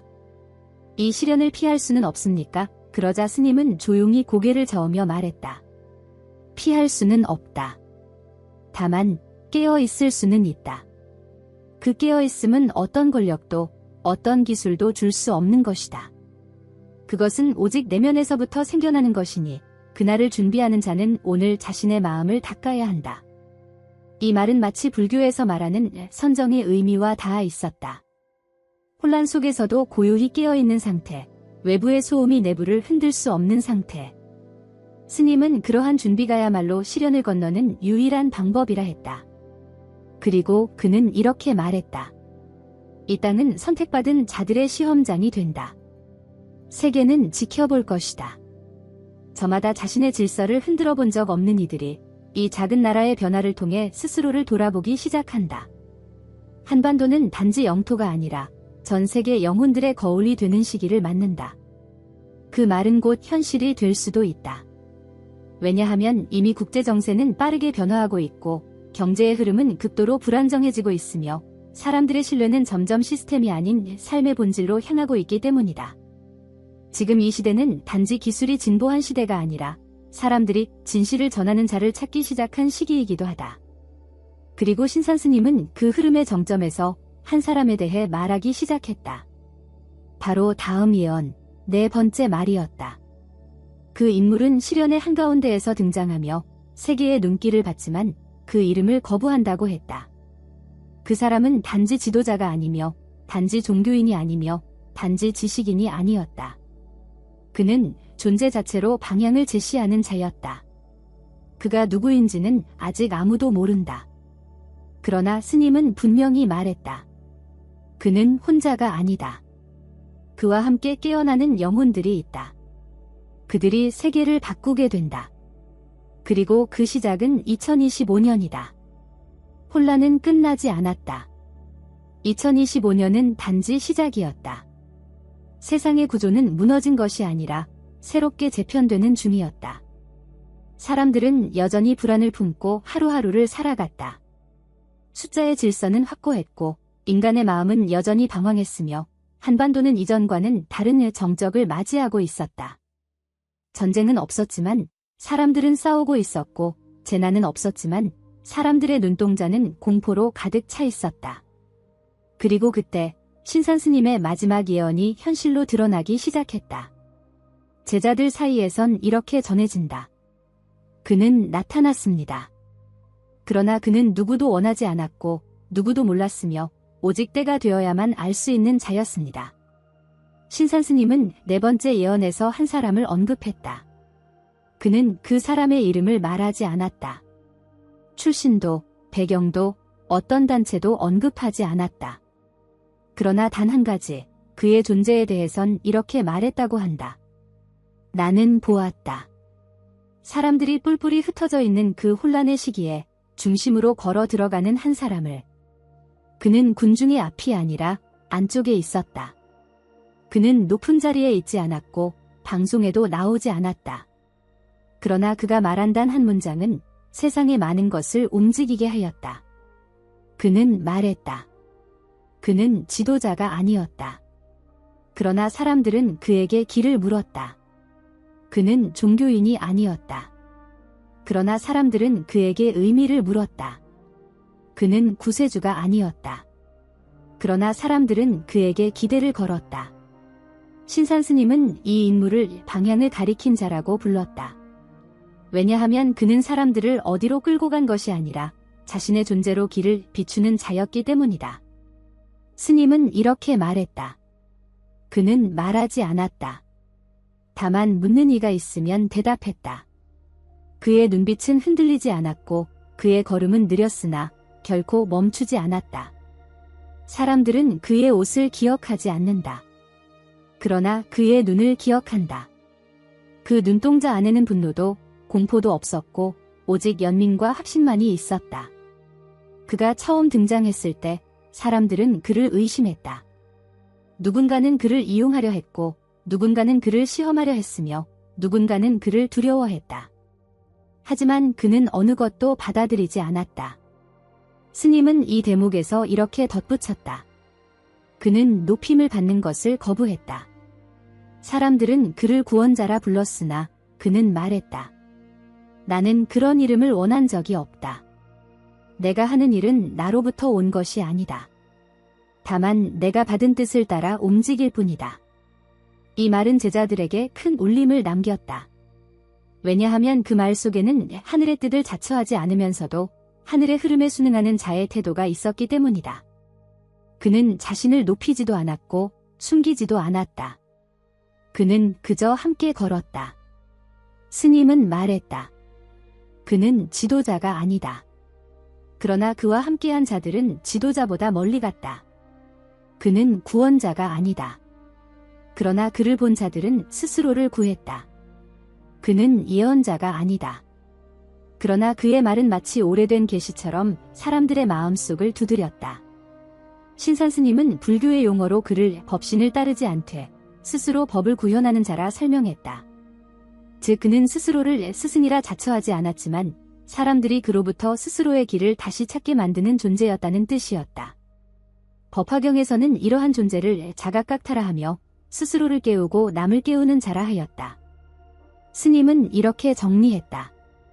그는 수행자도 아니요, 예언자도 아니요, 정치인도 아니었으나 세상의 한가운데 있었으며 참된 자라 불릴 수밖에 없던 이였다. 그는 지시하지 않았고 명령하지 않았고 주장하지 않았으나 사람들이 스스로 그를 따랐다. 왜냐하면 그는 방향을 보여주는 자였기 때문이다. 제자들 중 누군가는 이 인물의 존재가 한국의 국운과 맞물려 움직인다고 보았다. 실제로 스님은 이 인물의 등장을 국운의 전환점이라 표현했다. 그는 말했다. 그가 등장한 뒤 세계는 한국을 다시 보았다. 그 전까지는 기술의 나라, 분단의 나라, 문화의 나라로 불리던 그 땅이 이제는 변화의 중심, 깨달음의 출발점이라 불리게 된다. 국운은 흔들렸으나 이제는 오른다. 흙은 젖었으나 씨앗은 움튼다. 이 말은 곧 한국이라는 나라가 단순한 사건의 배경이 아닌 전체 인류 흐름의 매개로 등장한다는 뜻이었다. 그리고 그 전환의 시발점에 한 사람이 있는 것이다. 하지만 중요한 것은 그 사람 하나가 모든 것을 바꾸는 게 아니라 그를 통해 스스로 깨어나는 수많은 사람들이 함께 움직인다는 점이었다. 스님은 이렇게 마무리했다. 그는 혼자가 아니었다. 그와 함께 눈을 뜬 자들이 있었다. 그들은 많지 않았으나 어둠을 뚫기에 충분했다. 시대는 그들을 통해 넘어갔고 세계는 그들을 통해 자신을 돌아보게 되었다. 그리고 시간이 지나면 사람들은 그의 이름을 잊게 된다. 왜냐하면 그가 남긴 것은 이름이 아니라 방향이었기 때문이다. 이것이 신산스님의 마지막 예언이었다. 예언의 말은 멈췄고 그 뒤로 스님은 다시 입을 열지 않았다. 룽산사에는 더 이상 제자들이 오지 않았고 풍경은 더 이상 울리지 않았다. 그러나 그 말은 여전히 입에서 입으로, 기록에서 영상으로, 이야기에서 기억으로 이어지고 있었다. 그리고 지금 이 시대, 그 예언은 다시 입을 열고 있다. 신산스님의 예언이 처음 알려졌을 때 사람들은 물었다. 왜 한국인가? 왜 하필이면 그 먼 산중에 숨은 중국의 스님이 평생을 침묵으로 살아온 그가 생의 마지막에 한국이라는 이름을 반복해서 말했는가? 그에 대한 대답은 단순한 민족적 자부심이나 지역적 중심의 문제가 아니었다. 그것은 오히려 불교 전통이 수천 년간 전해온 말법 시대라는 개념과 밀접하게 연결되어 있었다. 불경에 따르면 부처님께서 열반하신 이후 이 세상은 크게 세 시기로 나뉜다. 정법시대는 가르침이 그대로 실현되던 시대였고 상법시대, 상법시대는 가르침의 모양만 남은 시대였다. 그리고 그 이후 도래하는 것이 바로 말법시대다. 말법시대란 불법은 있으나 실천이 사라지고 경전은 있으나 그 뜻이 왜곡되고 수행자는 있으나 깨달음은 멀어지는 시대를 말한다. 바로 지금 우리가 살고 있는 시대가 그러하다. 말법시대에는 진리를 아는 자가 극히 드물며 세상은 끊임없는 혼란과 번뇌로 가득 찬다고 했다. 그 혼란 속에서 사람들은 종교조차 세속화되며 참된 법의 빛은 점차 사라지게 된다. 그러나 법화경에서는 그 절망의 시대에도 법이 다시 일어나는 땅이 있을 것이라 말한다. 부처님은 경전에서 이렇게 설하셨다. 나는 미래 말법의 시대에 법이 꺼지기 직전 다시 피어날 터전을 두었다. 그 터전은 동방에 있으니 작은 땅이요 깊은 업을 지닌 땅이 돼 뜻을 품은 자들이 남은 땅이니라. 이 구절을 해석한 여러 고승들은 말법의 등불이 일어날 지역이 바로 동쪽 끝 바다를 앞에 둔 땅이라 해석해왔다.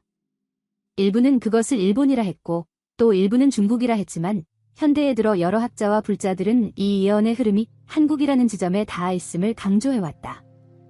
왜냐하면 한국은 오랜 세월 동안 불법을 전해온 나라이면서도 동시에 숱한 침탈과 분열, 분단과 고통을 겪은 땅이기 때문이다.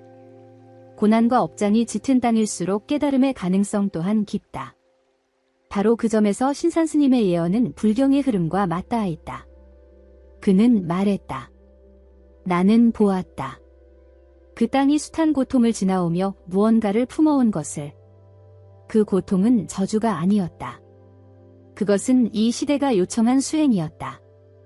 그래서 그 땅에서 마지막 바람이 일어난다. 작은 바람이지만 그것은 영혼을 다시 일으키는 바람이 된다. 여기서 작은 바람이란 곳 각성을 뜻한다.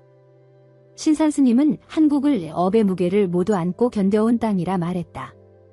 역사 속에서 수많은 침략과 분단, 외세 간섭과 내적 분열을 겪었고 그 모든 시기를 통과하며 자신을 잃지 않은 드문 민족. 그것이 그가 본 한국의 진면목이었다.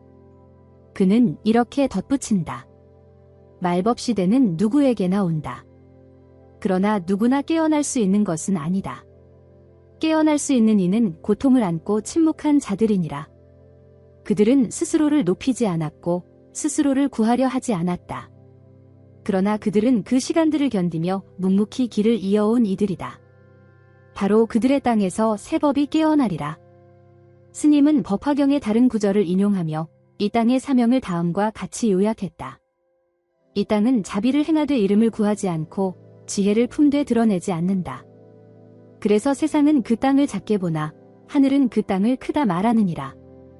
이처럼 신산스님의 예언은 한국을 하늘의 뜻을 품은 땅이라 말하며 그 속에 있는 사람들을 깨달음을 향한 이들로 지칭했다.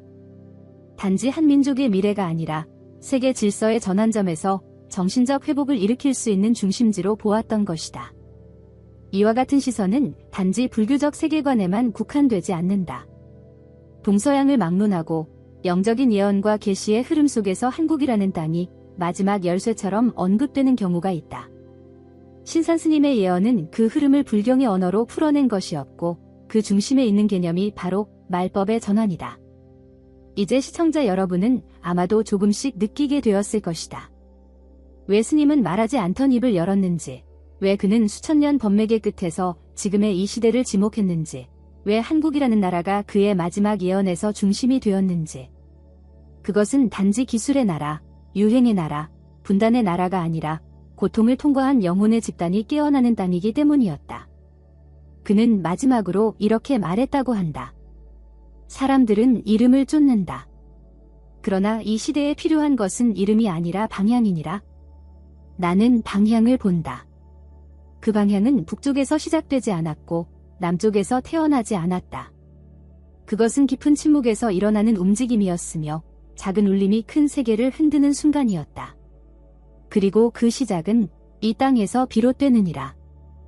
이 말은 단지 불교의 한 해석을 넘어 지금 우리가 살아가는 이 다가올 미래의 맥락을 새롭게 인식하게 만든다. 불법은 사라지는 것이 아니라 변형되는 것이고 세상의 질서는 무너지는 것이 아니라 다시 짜이는 중이다. 그리고 그 정중앙에서 다시 법이 피어나는 땅, 세계가 주목하지 않았지만 하늘이 기억하고 있던 그 땅이 바로 이 나라, 대한민국이라는 말이다. 예언은 끝났다. 신산스님은 마지막 말을 남긴 뒤 다시 침묵 속으로 돌아갔고 룽산사의 풍경은 다시 고요하게 흔들렸다고 한다. 그를 기억하는 제자들은 떠났고 그의 흔적을 찾는 사람들도 점점 줄어들었다.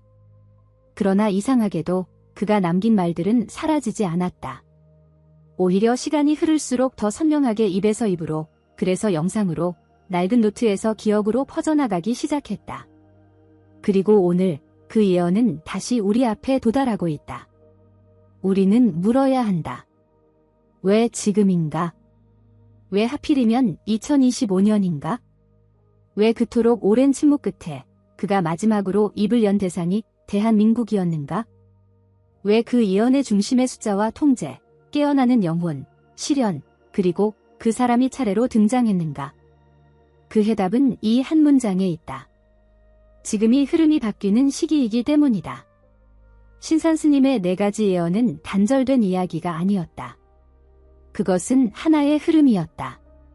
첫째, 세상의 모든 질서가 숫자로 바뀌고 사람들의 자유는 손에 들 수 없는 구조 속에 종속된다. 둘째, 그 통제의 흐름 속에서 의문을 품고 다시 깨어나는 영혼들이 등장한다. 그들의 움직임은 작지만 진실하다. 셋째, 그 깨어남의 중심에서 가장 먼저 흔들리는 나라가 등장한다. 바로 한국이다. 그 땅은 시련을 겪지만 그것은 꺾임이 아니라 열림이다. 넷째, 혼란의 중심에서 한 사람이 등장한다. 그는 지도자가 아니라 방향을 가리키는 자이다. 사람들은 그를 구세주라 부르려 하지만 그는 그 이름을 거부한다. 그는 다만 길을 함께 걷는 자이다. 그리고 그 모든 예언의 저변에는 하나의 땅, 하나의 시기, 하나의 질문이 자리하고 있다. 그 땅은 한국이며 그 시기는 2025년이며 그 질문은 우리는 깨어날 것인가이다. 지금 세계는 그 어느 때보다 빠르게 변하고 있다. 눈에 보이지 않는 전쟁, 경제 질서의 불안정, 사회 구조의 갈등, 그리고 사람들 마음속 깊은 곳에서 피어오르는 피로감과 허무함. 이는 단지 현실의 문제가 아니라 방향을 잃어버린 시대의 징조다. 그런 시대에서 신산스님은 영적인 회복과 내면의 눈뜸을 이야기했다. 그것은 어느 종교의 전파가 아니라 어느 단체의 확장이 아니라 오직 스스로를 돌아보는 일이다. 바로 이것이 아까 얘기한 불교의 자각각타이다. 스스로 깨닫고 남을 깨우는 것, 그리고 그것이 가능한 이는 고통을 통과한 자라고 말한다. 우리는 지금 그 고통의 시간 한가운데 있다. 그리고 그것이 바로 신산스님이 예언에서 말한 시련의 문이다. 그러나 그 문은 닫히기 위한 문이 아니라 새로운 시대의 문이다. 이제 당신에게 묻는다. 지금 이 시대를 바라보며 무언가 이상하다고 느낀 적이 있었는가? 사람들의 말이 공허하게 느껴지고 속도가 무의미하게 빠르며 아무리 많은 정보가 있어도 정작 방향을 잃은 듯한 느낌이 들었던 적이 있었는가? 그렇다면 어쩌면 당신은 신산스님이 말한 깨어날 준비가 된 사람일지도 모른다. 예언은 미래를 정해주는 것이 아니라 오늘을 바라보게 한다. 계시는 신비한 사건이 아니라 우리가 외면해온 진실을 드러내는 것이다.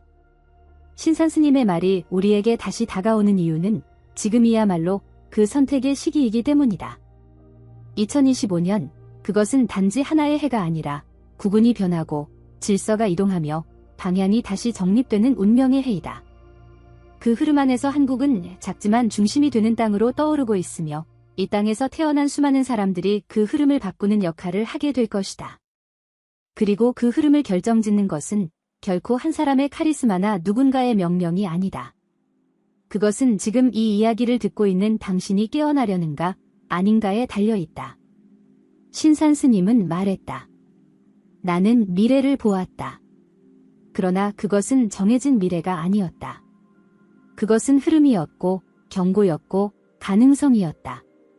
그리고 그 가능성은 지금 이 말을 듣는 자들의 마음에서 시작될 수 있다. 그러니 기억하라. 당신은 무력하지 않다.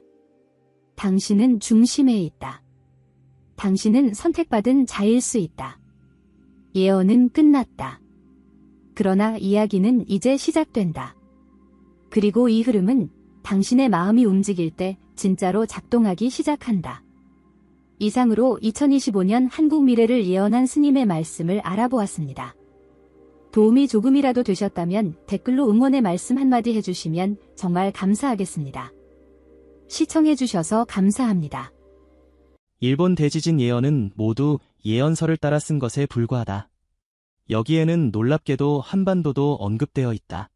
일본의 예언서 1월 신시 혹은 히우미 신시라 불리는 이 문서는 일본은 물론 전 세계와 한국의 미래까지도 언급하고 있는 충격적인 예언 기록입니다. 그 안에는 세계 변화, 천지개벽, 전쟁, 재앙, 그리고 새로운 세상의 등장까지 구체적인 묘사로 담겨 있습니다. 특히 2025년을 운명의 해로 언급한 부분, 북쪽에서 시작되는 전쟁, 후지산의 폭발, 인류의 3분의 1이 사라지는 대변역, 그리고 마지막으로 도래할 미륵의 세상과 구세주의 등장까지 그 어떤 예언서보다도 강력한 메시지를 던지고 있습니다. 놀라운 점은 이 1월 신시에 담긴 예언 중 다수가 이미 현실이 되었다는 사실입니다.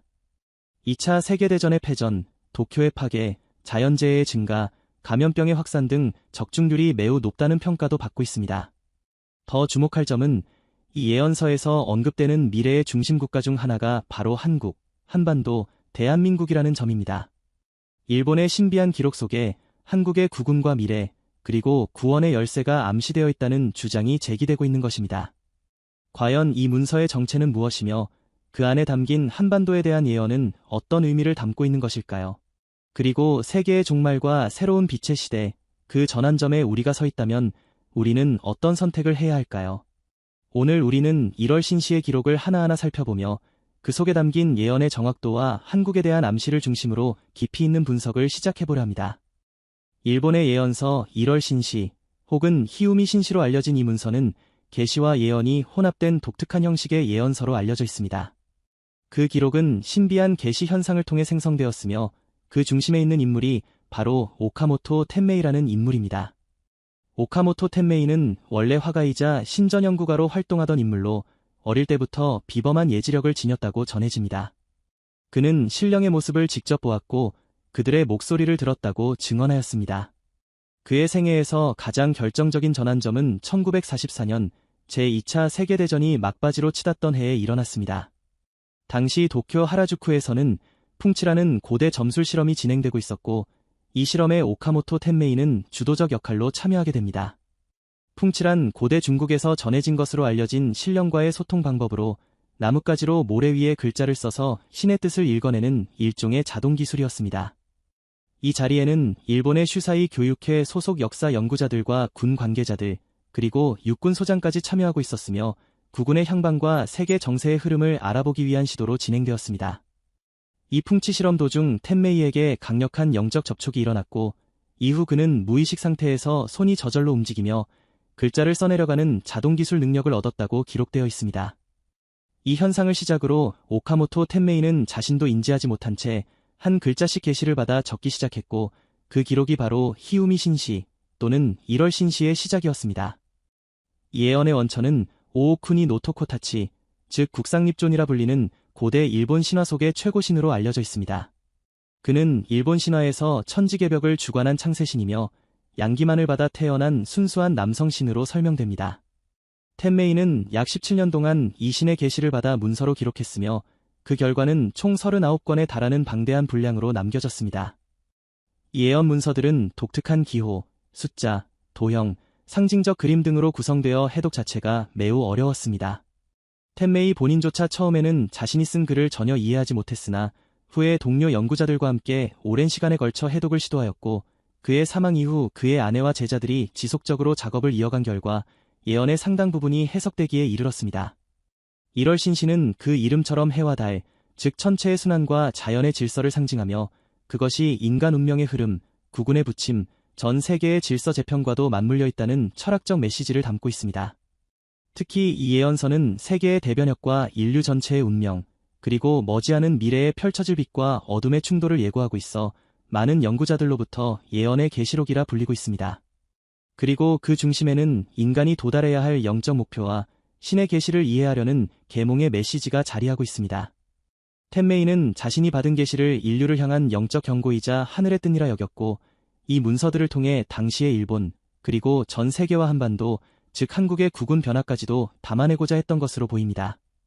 1월 신시에는 2차 세계대전 당시 일본의 패망, 도쿄 대공습, 후지산 대폭발 예고, 그리고 미래에 닥칠 3,000세계의 대정화라 불리는 대격변에 이르기까지 실제로 일어난 예언부터 아직 실현되지 않은 미래 예언까지 함께 담겨 있으며, 그 예언의 정확도와 적중률은 일본 내에서도 매우 높은 평가를 받고 있습니다. 특히 이 예언서에는 한국과 한반도, 그리고 동북아 전역에 걸쳐 일어날 미래의 전환점, 운명의 해에 대한 경고가 분명히 언급되어 있어 최근 들어 한국 내 예언 연구자들 사이에서도 큰 관심을 받고 있는 실정입니다. 지금부터 우리는 예언의 책이 어떻게 인류의 미래와 한국의 국운에 연결되어 있는지를 각 장에 담긴 메시지와 함께 하나씩 살펴보게 될 것입니다. 오카모토 텐메이가 남긴 1월 신시의 예언은 추상적이고 은유적인 표현만이 아니라 매우 구체적인 사건들을 지목하고 있는 점에서 주목받고 있습니다. 특히 1944년부터 기록되기 시작한 이 예언서에는 아직 발생하지 않은 미래의 대사건뿐만 아니라 기록 당시로부터 얼마 지나지 않아 실제로 벌어진 역사적 사건들에 대한 묘사도 다수 포함되어 있어 예언의 정확도와 예지력에 대한 관심이 높아졌습니다. 대표적인 사례는 제2차 세계대전의 종전과 일본의 패전, 그리고 도쿄 대공습과 같은 전쟁 관련 사건들입니다. 1월 신시에서는 다음과 같은 문장이 등장합니다. 도쿄도 원래의 흙으로 돌아갈 것이다. 신이 말한 것은 틀리지 않는다. 이 문장은 1945년 도쿄 대공습으로 도시 전체가 불에 타파게 된 사실을 연상시키기에 충분하며, 이 예언이 쓰인 시점이 전쟁의 결과가 확정되기 이전이었음을 감안하면 놀라운 적중이라 할 수 있습니다. 또한 북쪽에서 쳐들어올 때가 세상의 종말의 시작이다라는 경고는 단지 지정학적 상상력이 아니라 실제 국제 정세의 변화 속에서 꾸준히 회자되고 있습니다. 북쪽이라는 표현은 지리적 위치로 볼 때 러시아, 중국, 혹은 북한을 암시하는 것으로 해석될 수 있으며, 동북아시아 지역을 중심으로 한 전쟁 발발 가능성과도 연결됩니다. 이 경고는 알로이스 이를마이어와 같은 서구 예언가들의 예지 내용과도 비슷한 맥락을 가지며 세계 질서의 붕괴와 제3차 세계대전의 가능성에 대해 암시하고 있다는 점에서 이기의식을 불러일으키고 있습니다. 또한 1월 신시에서는 하늘의 태양이 하나가 아니다. 둘, 셋, 넷 나타나면 이 세상의 끝이라 여겨야 한다는 표현도 등장합니다. 이는 핵폭발이나 인공위성 충돌 등으로 인한 하늘의 이상현상, 혹은 전 지구적인 재난을 의미할 수 있으며, 실제로 현대에 들어서면서 이상 기후와 기후변화, 지구 환경의 급변 등이 가속화되고 있는 현실과 맞물리며 해석되고 있습니다. 특히 이 예언서가 반복적으로 언급하는 불의 비, 대지진, 바다가 육지가 되고 육지가 바다가 된다는 묘사는 실제 자연재해에 대한 경고로 읽히고 있으며, 최근 후지산의 지진 활동 증가, 해수면 상승, 지각 변화 등과 연결지어 보도되기도 했습니다. 그리고 무엇보다 지금 이 시대의 현실과 직접적으로 맞닿아 있는 예언은 바로 감염병에 대한 내용입니다. 1월 신시에는 영문 모를 병이 심해지기 시작한다. 유행병은 유령 집단의 소행이다라는 표현이 등장합니다. 이 부분은 정체를 알 수 없는 감염병이 전 지구적으로 확산되며 인류에게 큰 고난을 가져다 줄 것이라는 경고입니다. 2020년 발생한 세계적인 팬데믹 상황은 예언의 경고와 놀랍도록 일치하는 양상을 보였고, 이후에도 새로운 바이러스, 변종 병원체의 위협이 끊임없이 이어지고 있다는 점에서 이 경고는 여전히 유효한 예언으로 평가되고 있습니다. 1월 신시는 이러한 재앙을 대정화, 혹은 3000세계의 세탁이라고 표현합니다. 이 세상의 모든 악과 오염, 불의와 타락을 신이 한꺼번에 씻어내기 위해 물과 불의 재앙이 찾아오고 인류는 선택의 문 앞에 서게 된다는 것입니다. 대지진, 대홍수, 화산 폭발, 그리고 병난은 이 대정화의 도입부로서 예고되며 그 규모는 상상을 초월할 것이라고 경고합니다. 하루에 10만 명이 죽기 시작하면 신의 세상이 가까이 온 것이다 라는 문장은 생명의 무게와 인류 전체가 겪게 될 비극의 현실성을 강조합니다. 특히 2020년 쥐띠해를 기점으로 전후 10년간을 예언서에서는 특별한 시기로 강조하고 있습니다. 쥐의 해는 새로운 순환의 시작이며 이 시기를 중심으로 한 10년 동안 인류는 가장 중요한 선택의 갈림길에 놓이게 된다는 것입니다. 이 시기의 중간에 위치한 2025년은 운명의 해, 혹은 변화의 시대로 불리며 많은 예언가들이 동시다발적으로 경고하고 있는 해입니다. 타너스님의 일본 대지진 예언, 타츠키 료의 2025년 침몰 예고, 그리고 인도 예언가 아비냐 아난드의 2025년 한반도 주목 발언까지 모두 1월 신시에서 경고한 대변혁과 시기적으로 겹치는 부분이 많습니다. 이러한 예언이 단순한 우연이 아니라면 지금 우리가 살아가는 이 시대야말로 시대의 징조가 뚜렷하게 나타나는 전환점이라 할 수 있으며, 이 시점에서 한국과 일본, 나아가 세계 전체의 운명은 거대한 흐름 속에서 새롭게 재편되고 있는 것이라 할 수 있습니다. 특히 한국은 예언서에서 여러 차례 상징적으로 언급되며 동방에서 시작되는 새로운 시대, 빛의 문이 열릴 장소로 주목되고 있습니다. 과연 이러한 예언이 우리에게 주는 메시지는 무엇이며 이 흐름 속에서 우리는 어떤 준비를 해야 할까요? 지금부터는 예언서에 담긴 한반도 관련 미래 메시지를 본격적으로 들여다보려 합니다. 1월 신시는 분명 일본의 땅에서 태어난 예언서입니다.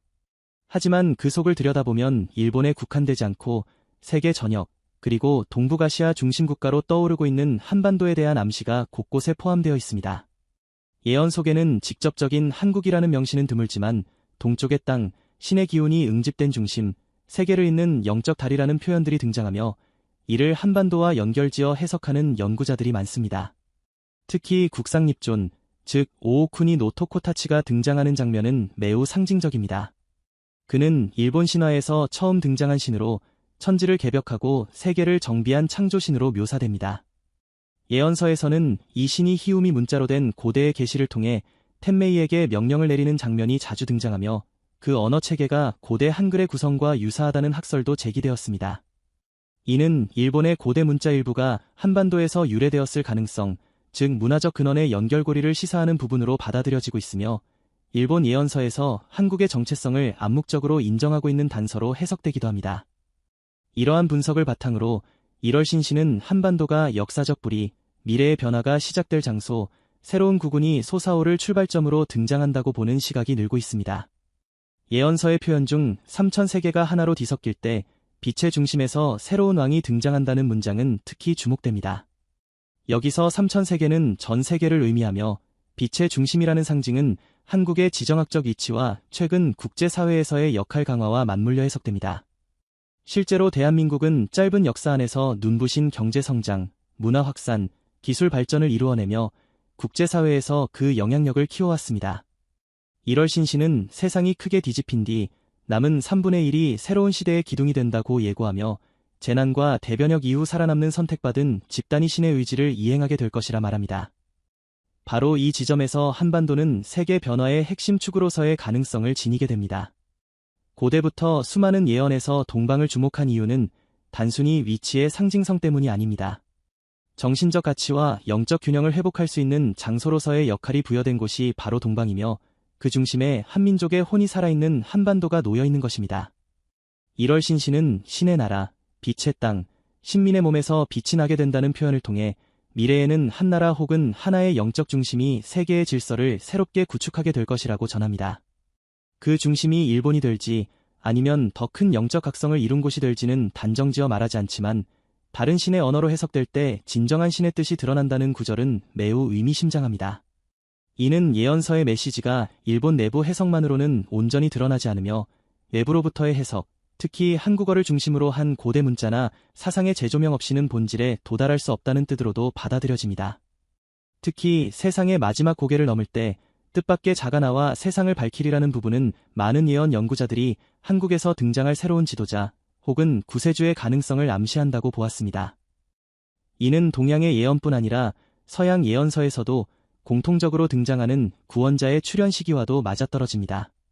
힐데가르트의 예언에서는 이스라엘과 형제된 동방의 왕이 언급되고 노스트라다무스는 신의 빛을 품은 새로운 왕이 세상의 중심이 된다고 예언했으며 정감록, 격암유록, 사해문서까지도 모두 이와 유사한 흐름을 제시하고 있습니다.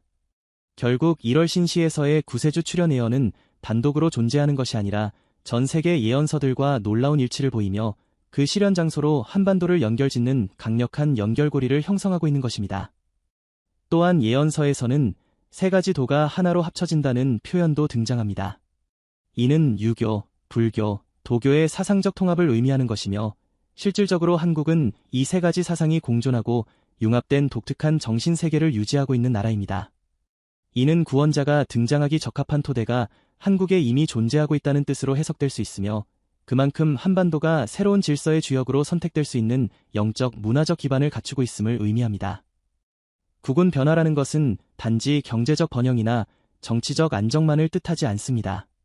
예언서에서는 운명의 해, 전환점, 시대의 징조가 모두 중첩되는 시기에 한나라의 사명이 새롭게 부여된다고 기록하고 있으며 바로 그 사명이 인류 전체를 위한 구심점 역할입니다.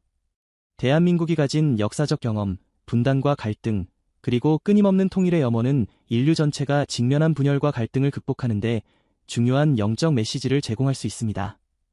1월 신시는 지구상의 물리적 재앙보다 더 무서운 것은 인간의 영혼에 일어나는 재앙이라고 경고합니다. 바로 이 부분에서 한국이 수행해야 할 역할이 드러납니다. 물질 중심에서 영성 중심으로 전환되는 세계 속에서 혼란을 정리하고 하늘의 뜻을 전하는 선택받은 민족으로서의 위치가 제시되고 있는 것입니다. 예언서는 또한 신민의 몸에서도 빛이 나게 된다고 말하며 선택된 자들은 육체적으로나 영적으로도 변화하게 될 것이라 예고합니다. 이는 구세주 한 명만의 변화가 아니라 새로운 시대를 살아갈 이들의 전반적인 의식 각성과 영적 개화를 의미하며 이 흐름은 한국 사회 내에서 점차 확산되고 있는 영성 중심 운동, 마음 공부, 공동체 가치 회복 운동 등과도 맞물려 해석할 수 있습니다. 결국 1월 신시에 담긴 한반도 관련 예언은 정치나 전쟁과 같은 단기적 사건이 아니라 인류의 미래 흐름과 국운의 큰 줄기를 바탕으로 한 구조적 변화에 가깝습니다. 그리고 그 중심에 한국이 있습니다. 동방의 땅, 세계 변화의 통로, 그리고 구원의 서막이 열리는 장소로서의 사명은 지금 이 순간 우리의 선택과 준비를 기다리고 있는 것입니다. 1월 신시의 예언이 가장 강한 힘을 발휘하는 구간은 바로 대정화, 즉 3000세계의 대세탁에 대한 묘사입니다. 이 시점에서 세계는 거대한 격변을 겪고 인류는 절망과 희망의 문턱을 동시에 마주하게 됩니다. 예언서에서는 이를 하늘이 붉게 물들고 해가 검게 변하며 달이 피처럼 보일 때 시작된다고 했습니다. 이러한 표현은 실제 하늘 현상과 자연재해를 수반한 물리적 붕괴를 암시합니다. 이 시기에 대해 1월 신시는 이렇게 말합니다. 천지가 뒤섞이고 땅이 하늘이 되고 하늘이 땅이 된다. 바다는 육지가 되고 육지는 바다가 된다. 불비가 내리니 그 누구도 피할 수 없다. 예언 속 이와 같은 표현은 기후변화, 해수면 상승, 대지진, 화산 폭발, 대기 중 이물질 확산 등 전 세계적으로 관찰되고 있는 환경 이상 현상과 깊게 연결되며 현대 과학이 경고하는 기후 재앙의 가능성과도 맞물립니다. 1월 신시는 대정화를 신이 직접 세상을 정비하는 재건축이라고 표현합니다. 신의 재건축은 인간의 탐욕과 부조리로 인해 오염된 세계를 완전히 씻어내는 과정이며 그 끝에서 새로운 세상이 열린다고 말합니다. 이 세상은 무너지지만 동시에 신의 나라는 시작된다. 그것이 바로 미륵의 세상이다. 예언서에 등장하는 미륵은 하늘의 뜻을 이 땅에 구현하는 신의 사람, 즉 구세주로 등장합니다. 미륵은 천자로 표현되기도 하며 빛의 세상을 여는 열쇠를 지닌 인물로 등장합니다. 그는 하늘의 계시를 따라 움직이며 세 가지 도, 유교, 불교, 도교를 하나로 합쳐 조화를 이루게 하고 직구촌을 하나의 가족처럼 엮는 존재로 묘사됩니다. 천자님의 은광은 하늘의 빛이니 눈을 뜨고는 볼 수 없고 마음으로만 느낄 수 있다는 구절은 그 인물이 영적 능력과 하늘의 메시지를 함께 품은 존재임을 보여줍니다. 예언서에서는 그가 등장한 뒤 인간의 몸에서도 빛이 나고 자연 만물이 노래하며 생명 전체가 조화를 이루게 된다고 설명합니다. 이 새로운 세상, 즉 미륵의 나라는 단일한 권위가 모든 것을 억누르는 세상이 아니라 세계 각국이 자주성을 유지하면서도 하나의 중심에 연결된 구조로 묘사됩니다. 지상천국은 하나의 나라이고 동시에 각각 독립된 문화가 살아있는 작은 천국들이다. 라는 표현은 단일 세계 질서 속에서도 각 민족의 고유성과 전통이 존중받는 구조를 보여줍니다. 이는 미래 세계가 획일화된 글로벌 시스템이 아니라 상호 존중과 영적 연결을 기반으로 한 새로운 질서로 나아갈 것이라는 메시지로 해석됩니다. 이러한 세상의 핵심 원리는 물질이 아니라 빛이며 정신이며 영혼의 순수성입니다. 예언서에서는 반복적으로 진짜 무서운 것은 물리적 재앙이 아니라 인간의 영혼에 닥칠 재앙이다 라고 강조합니다. 영혼이 타락하고 신의 뜻을 잊고 하늘의 길을 따르지 않으면 물질 세계의 변화는 아무런 의미가 없다는 것입니다. 이 점에서 미륵의 세상은 인간의 의식 자체가 새롭게 태어나는 세상이라고 할 수 있습니다. 그리고 그 전환점은 병난이라는 이름의 위기를 동반합니다. 질병의 신이 곳곳을 떠돌며 사람의 육체에 뛰어들 기회를 노린다. 틈을 주지 말라. 깨어 있어라. 마음을 지켜라. 이는 감염병의 공포를 넘어 정신적 침식, 사회적 혼돈, 집단적 무기력과 같은 심층적 위기를 경고하고 있습니다. 실제로 2020년 이후 세계는 신뢰의 붕괴, 이념의 충돌, 공동체의 해체 등 심각한 정신적 위기를 겪고 있습니다. 1월 신시는 이러한 병난 이후 하늘의 신은 인연 있는 영혼을 다시 살려 미륵의 세상으로 이끈다고 말합니다. 이 말은 물리적으로 살아남는 것만이 아니라 영혼적으로 준비된 자, 깨어있는 자가 새로운 시대의 주인이 된다는 메시지입니다. 선택은 혈통도, 종교도, 국적도 아닙니다. 예언서에서는 분명히 말합니다. 불교와 인연 있는 사람만 구원받는 것이 아니다.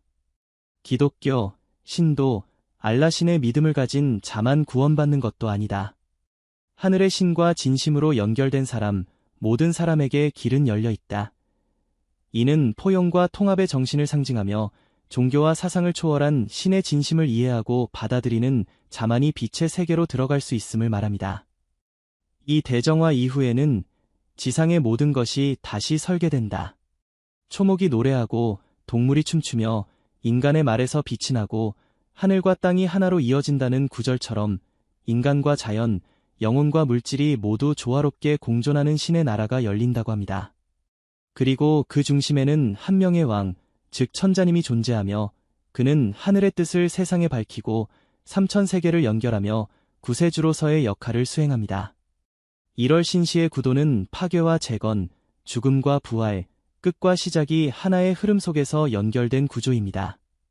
그리고 그 순환의 마지막 단계, 빛의 시대는 기쁘고 기쁜 원래 자리로 돌아가는 것이라고 표현됩니다. 이 원래 자리는 신의 품, 어머니의 땅, 생명의 근원으로 회귀하는 것이며 의식의 중심으로 돌아가는 여정을 뜻합니다. 다시 말해 빛의 세상은 외부로 향한 확장이 아니라 본질로 돌아가는 수렴이며 인류 전체가 길을 잃기 전 상태로 복귀하는 회복의 시대인 것입니다. 2025년 많은 예언가들이 이 해를 주목하는 이유도 여기에 있습니다.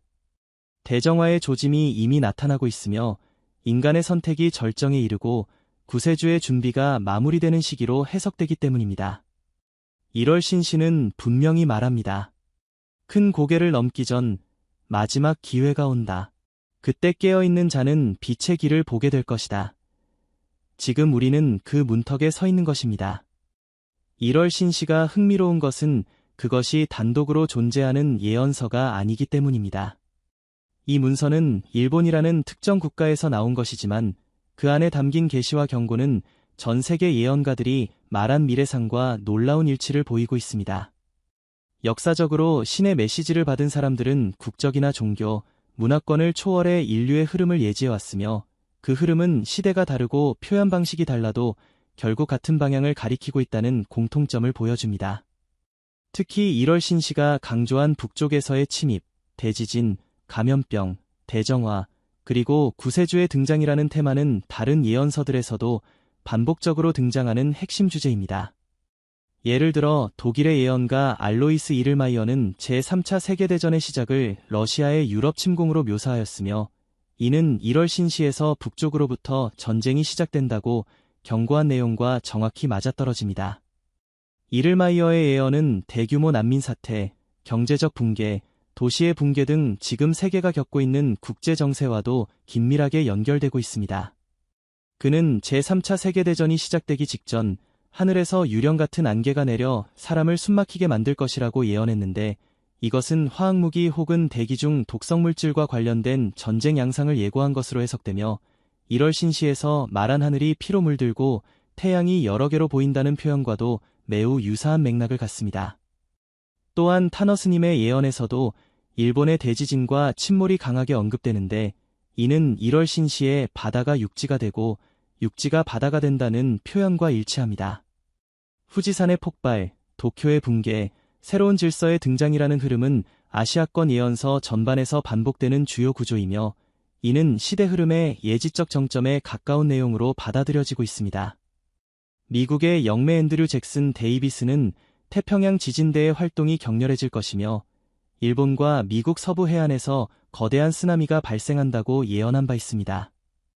이는 1월 신시에서 묘사된 물의 심판과 동일한 주제로 과거에는 비현실적으로 보였던 내용이지만 지금은 실제 가능성 있는 기후 위협으로 다가오고 있습니다.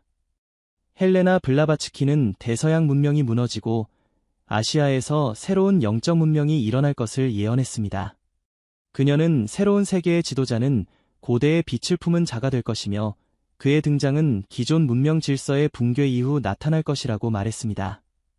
이 내용은 1월 신시에서 말한 세상이 무너진 뒤 등장하는 천자님, 미륵의 나라를 여는 구세주라는 설정과 놀라울 만큼 유사합니다. 또한 정북창 선생의 예언에서도 요순시대로의 회귀, 즉 태평성대의 회복이 언급되며 이는 1월 신시에서 말하는 빛의 세상, 영혼이 밝아지고 만물이 기뻐하는 세상이라는 표현과 구조적으로 겹치는 예언 구조입니다.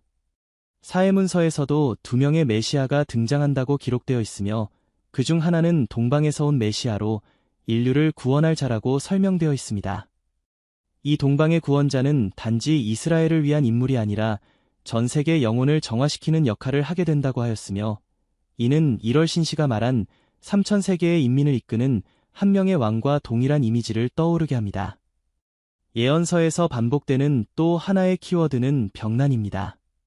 파티마 세 번째 예언에서 마리아는 인류가 계속 타락의 길로 가면 하늘에서 불이 내려 수많은 생명이 사라질 것이라고 경고했으며 호피족 예언에서도 병이 사방으로 퍼지고 아이들이 부모를 잊게 되는 시대가 올 것이라고 했습니다. 1월 신시에서 영문 모를 병이 퍼지고 그 배경에는 유령 집단이 있다는 표현은 이러한 예언과 강력하게 연결됩니다. 이 병난은 영혼의 병, 공동체의 해체, 인간성의 상실 등 총체적 위기 상태를 뜻하며 지금 우리가 목도하고 있는 현실과 매우 밀접한 구조를 지니고 있습니다. 이처럼 1월 신시의 예언은 독립된 비전을 담고 있으면서도 다른 예언가들의 기록과 놀라울 만큼 유사한 흐름을 따르고 있습니다. 이는 우연으로만 보기 어렵습니다. 서로 다른 문화권에서 시대와 배경을 달리하여 탄생한 예언들이 유사한 구조로 이어진다는 것은 인류의 미래가 이미 하나의 흐름 안에서 움직이고 있다는 뜻일 수 있습니다. 이 흐름은 위기, 붕괴, 정화, 구세주 출현, 새로운 세계라는 고정된 틀을 갖고 있으며 지금 우리가 서 있는 시대는 바로 이 구조의 한복판, 즉 붕괴와 정화의 경계선에 놓여 있다고 할 수 있습니다. 이러한 인식은 변화의 가능성을 미리 보여주고 준비할 기회를 주는 데 있습니다.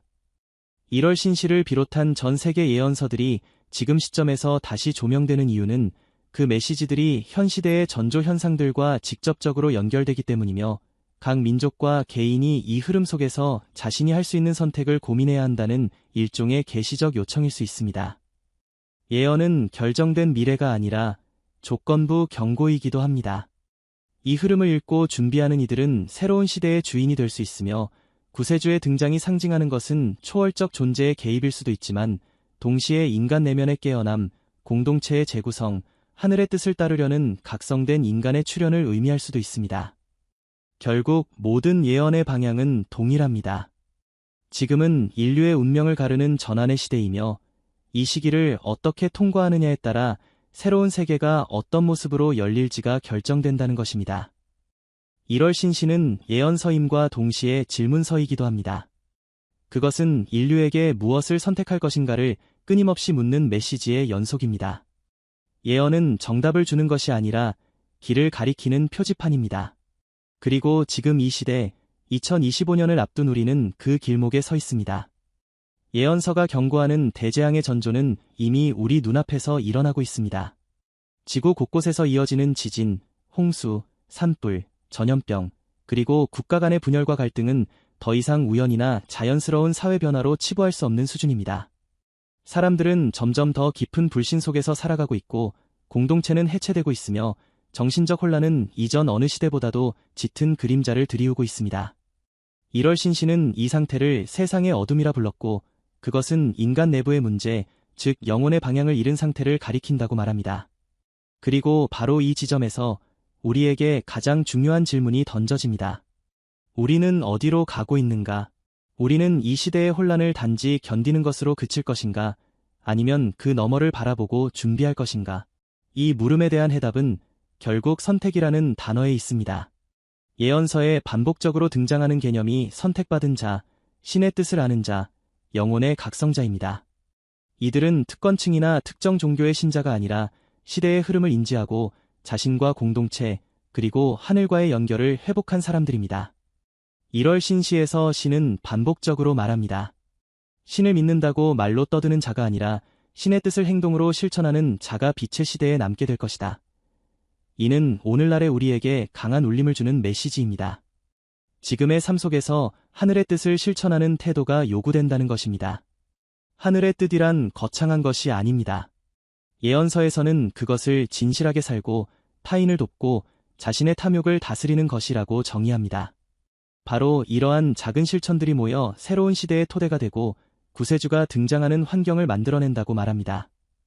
1월 신시가 말하는 구세주는 초인적인 능력을 지닌 존재일 수도 있지만 더 근본적으로는 인간 내부에서 깨어나는 영혼의 빛을 의미할 수 있습니다. 세상의 어둠이 짙어질수록 그 빛은 더욱 선명하게 나타납니다. 예언서에 나오는 진짜 신은 돕는 자라는 문장은 이를 상징적으로 보여줍니다. 미륵의 나라를 여는 왕, 천자님의 은광, 빛을 발하는 신민은 모두 외부에서 주어지는 존재가 아니라 스스로 깨어나는 사람들, 즉 선택의 길에서 올바른 방향을 택한 이들이라는 것입니다. 그렇다면 한국, 한반도, 대한민국이 이 시대에서 맡아야 할 사명은 무엇일까요? 앞서 살펴본 것처럼 1월 신시는 한반도를 특정하지 않으면서도 그 상징과 위치, 역사와 문화 속에 이 땅의 미래적 의미를 암시하고 있습니다. 분단의 아픔, 통일의 소망, 그리고 세계로 확장된 문화적 영향력은 모두 이 땅이 겪어야 했던 시련의 이유와 이후에 맡게 될 역할을 함께 보여주는 단서입니다. 국운 상승은 하늘이 주는 선물일 수 있지만 동시에 깨어있는 민족만이 그것을 받을 수 있다는 경고이기도 합니다. 1월 신시는 분명히 말합니다. 하늘은 신의 뜻을 모르는 자에게는 아무것도 주지 않는다. 그러나 뜻을 아는 자에게는 모든 것을 맡긴다. 지금 이 시대, 한국은 새로운 문턱 앞에 서 있습니다. 외교적 갈등, 경제적 불안, 내부의 분열과 같은 문제는 현실의 표면일 뿐이며 그 이면에는 더욱 깊은 질문이 숨어 있습니다. 우리는 앞으로 무엇을 추구할 것인가? 어떤 국가가 될 것인가? 한반도는 단지 지정학적 요충지가 아니라 동서양 문명의 접점이며 새로운 문명을 꽃피울 씨앗이 숨겨진 땅으로 여겨지고 있습니다. 지금 우리가 이 땅에서 어떻게 살아가느냐에 따라 미래의 모습은 전혀 달라질 수 있습니다. 예언은 경고이자 기회입니다. 1월 신시는 수많은 위기와 붕괴의 그림자를 말하지만 동시에 이후에 남는 3분의 1은 새로운 세계의 초석이 된다고 말합니다. 여기서 남는다는 것은 생존 그 자체가 아니라 시대의 파도 속에서도 본질을 지키고 깨어있으며 하늘의 메시지를 내면에 새기고 사는 삶을 의미합니다. 결국 이 예언서가 말하는 미래는 두 갈래로 나뉘어 있습니다. 하나는 모든 것이 무너지는 길, 또 하나는 새로운 세상이 열리는 길입니다. 그 분기점이 지금이며 우리가 서 있는 바로 이 자리입니다. 미륵의 세상은 준비된 자들에게만 열립니다. 빛의 시대는 우연히 오지 않습니다. 그것은 많은 영혼의 눈물이 축적되고 올바른 선택이 반복되며 하늘의 뜻에 귀를 기울인 결과로 찾아옵니다. 1월 신시는 그것을 하늘과 땅이 하나가 되고 인간과 신이 다시 연결되는 시간이라고 말합니다. 우리는 이제 결정을 내려야 합니다. 이 시대를 외면할 것인가, 아니면 직시할 것인가, 정보만을 소비할 것인가, 아니면 삶으로 실천할 것인가, 구세주의 등장을 기다릴 것인가, 아니면 스스로가 하늘의 뜻을 실현하는 진실의 사람이 될 것인가. 지금 이 순간 각자의 선택이 새로운 시대의 방향을 결정짓고 있습니다. 그리고 그 선택은 결코 늦지 않았습니다. 예언은 미래를 고정시키는 것이 아니라 미래의 문을 여는 열쇠입니다. 지금 이 시대, 우리가 그 열쇠를 쥐고 있습니다. 이상으로 1월 신시에 나온 한국과 미래의 예언을 모두 알아보았습니다. 여러분의 의견도 댓글로 부탁드립니다. 감사합니다.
That's